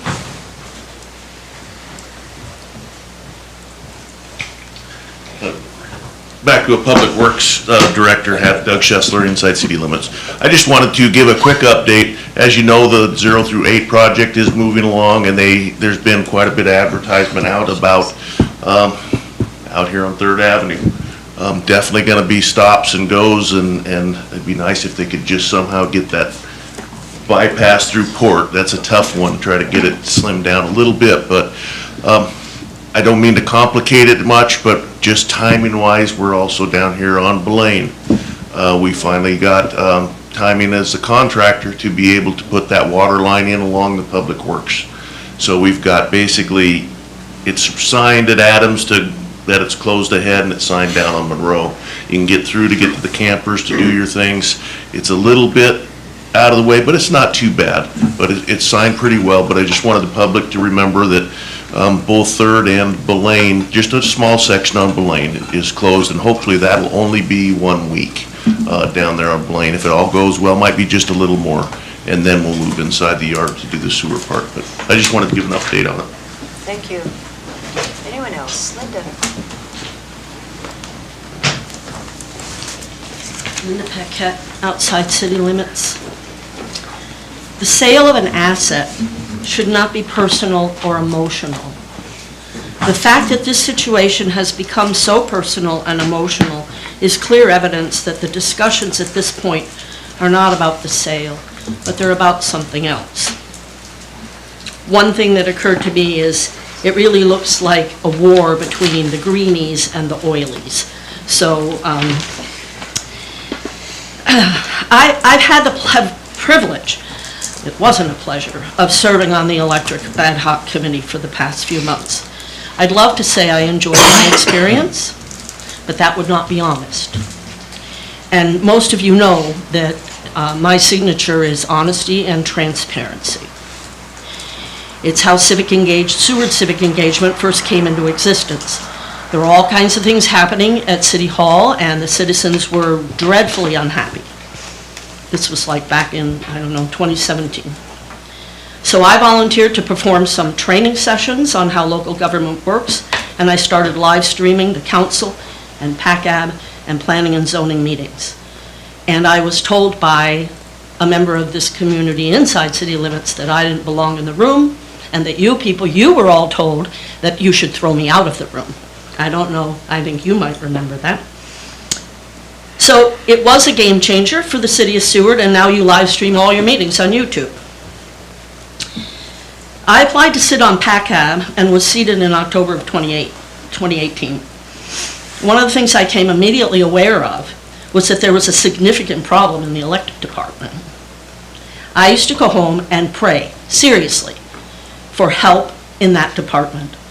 The city needed desperately to find somebody excellent to run the department. Rob Montgomery and the work that he and his staff have done since he arrived in 2019 are the only reason that people can say, we don't need to sell the utility, it's running great. That's only true because of Rob Montgomery and his leadership. I am so upset about how people have treated this wonderful human being, because I have, through PACAD and other things, gotten to know him. The character assassination that people have engaged in, the rumors, the mistruths, the lies spread about him here and on Facebook and in person are beyond the pale. The way people on the committee have treated him in person made me sick to my stomach. I didn't sleep Tuesday night. We were there till 10:30 and I didn't sleep the rest of the night. The mayor is aware of what I'm about to reference, and she can confirm this.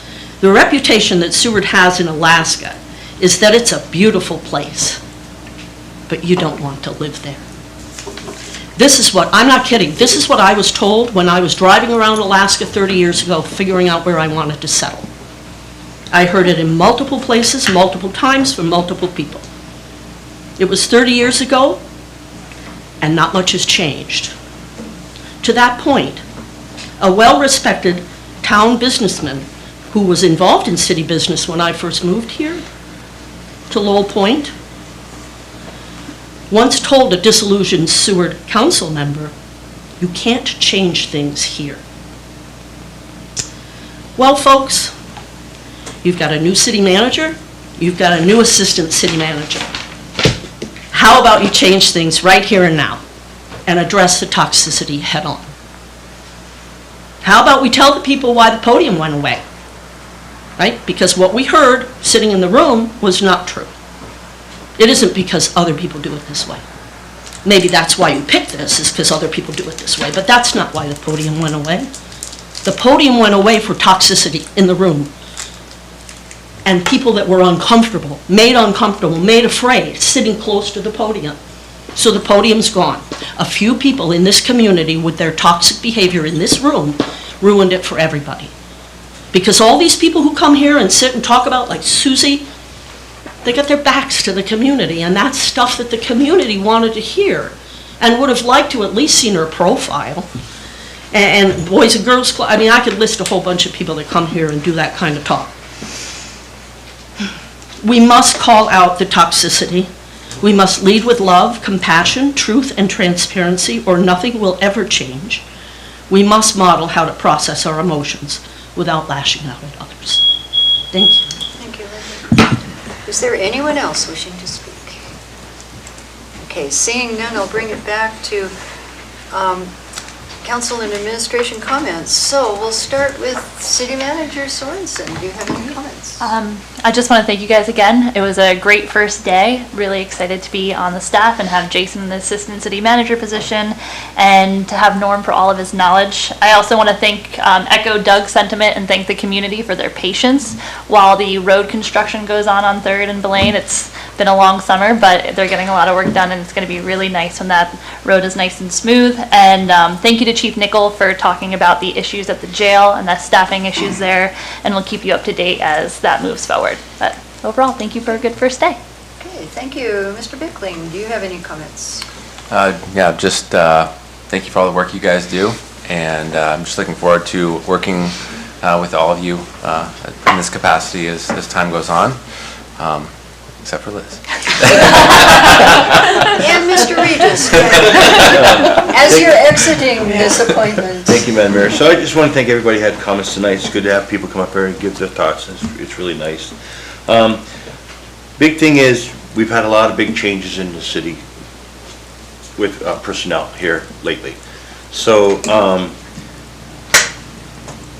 we need to be patient. We need to remember we're all a team. We need to work together. It's for the citizens of Seward. We shouldn't be bickering about certain things. Yeah, we're not all going to agree on everything, but we need to work together for the better of the community. And I just wanted to put it's not actually a shout out, but I think I already talked to Councilmember Calhoun about this, but post number 3 in Ketchikan burnt down the other night for American Legion. So, yeah, so it's a historic building. They lost a lot of stuff, and I'm going to be heading down here in a couple weeks, and if there's something we can bring down from the city of Seward, I would love to bring it down and present it to the mayor or something there. So. Yeah, definitely. Okay, thank you. I think I'll start with Councilmember Finch. I'd like to thank everybody for their comments tonight. I'll address a few up here, but I'd like to thank the chief for update on the jail. And I'd really like to thank the chief for working with Glacier View Medical. They are very consistent staff to have in town, and most people know and be comfortable with dealing with the situation that they're addressing. As far as the ad hoc committee, on top of the monthly adjustment fee that almost equals our monthly electric bill, you want to add a power factor fee also. This package shows a lot of expenses and new positions, but it does not show what it will cost residents monthly. Please show that cost, because that's what people want to know, is what their monthly increase is going to be. But I thank everybody for their comments. Thank you, Susan Townsley, for what you're doing, and the town needs it. Thank you. Okay, Councilmember Wells. Well, I'd like to say welcome to Kat Sorensen and Jason, both. I've worked with them in other areas, and I know you're both going to do an amazing job. So. And thank you to all the citizen comments, and have a great couple weeks. Okay, thank you. Councilmember Calhoun. Thank you, Madam Mayor. Echoing some of that, I think the jail situation could be handled. It was almost handled once. So I think maybe there's a way to do it, and the fact that you're working with Superintendent Milburn on that, because it's probably going to be the long-term best direction to go if it's done a certain way. So thanks for your work on that, and I know somebody that can probably give you some insight if you need it. I'd like to thank Linda and her comments. There's a lot of things that I would like to say that I'm not going to, because I told myself that I was just going to remain in a good mood tonight about some of the other comments that were made, because there is some untruths going on out there, and tonight we were told some untruths. So we'll get it all worked out. Get that all worked out. Susie stole a little bit of my thunder, but that's okay. It is. We all know that in 2019, the American Legion had its 100th anniversary, and it is true that the Auxiliary Unit 5 is having their 100th anniversary this year. So that should be a lot of fun, and it's a great organization. The Sons of American Legion Squadron here, it's going to take a little while longer. Hopefully I'm around for that one. I don't know. That's a little bit down the road. So It is a great community organization, and we appreciate everybody's support in the community. I want to thank Brooks for all the work you've done for us. We don't always agree on everything, but I think you've always done a really good job for us and had our best interests at heart. Thank you for all of that.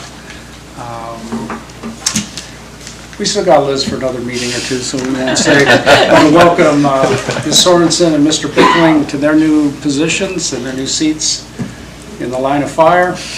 Norm, thank you for stepping up again and taking care of stuff for us. We appreciate that.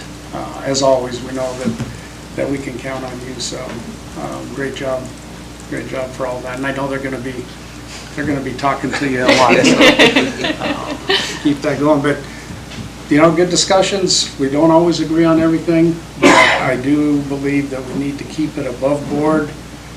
It's not personal. If anybody knows me, they've known for 23 years.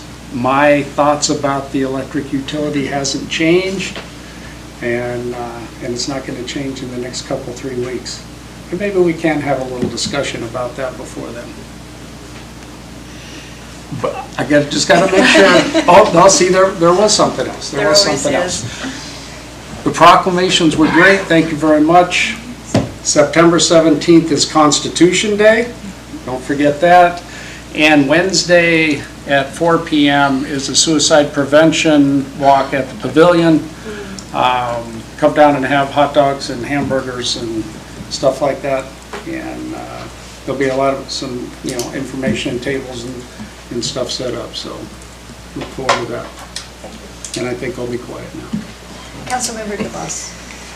I think everyone covered everything on my list, but I'll just reiterate a couple things. I want to congratulate and thank Brooks for serving us for so long and taking all the winter drives down here and being here, and appreciate all the work you did with us. So thank you and congratulations on retirement. And thank you so much, Susie, for coming and for the work that you do. It's really important, and I'm really glad to see the collaboration with the local police department and hospitals.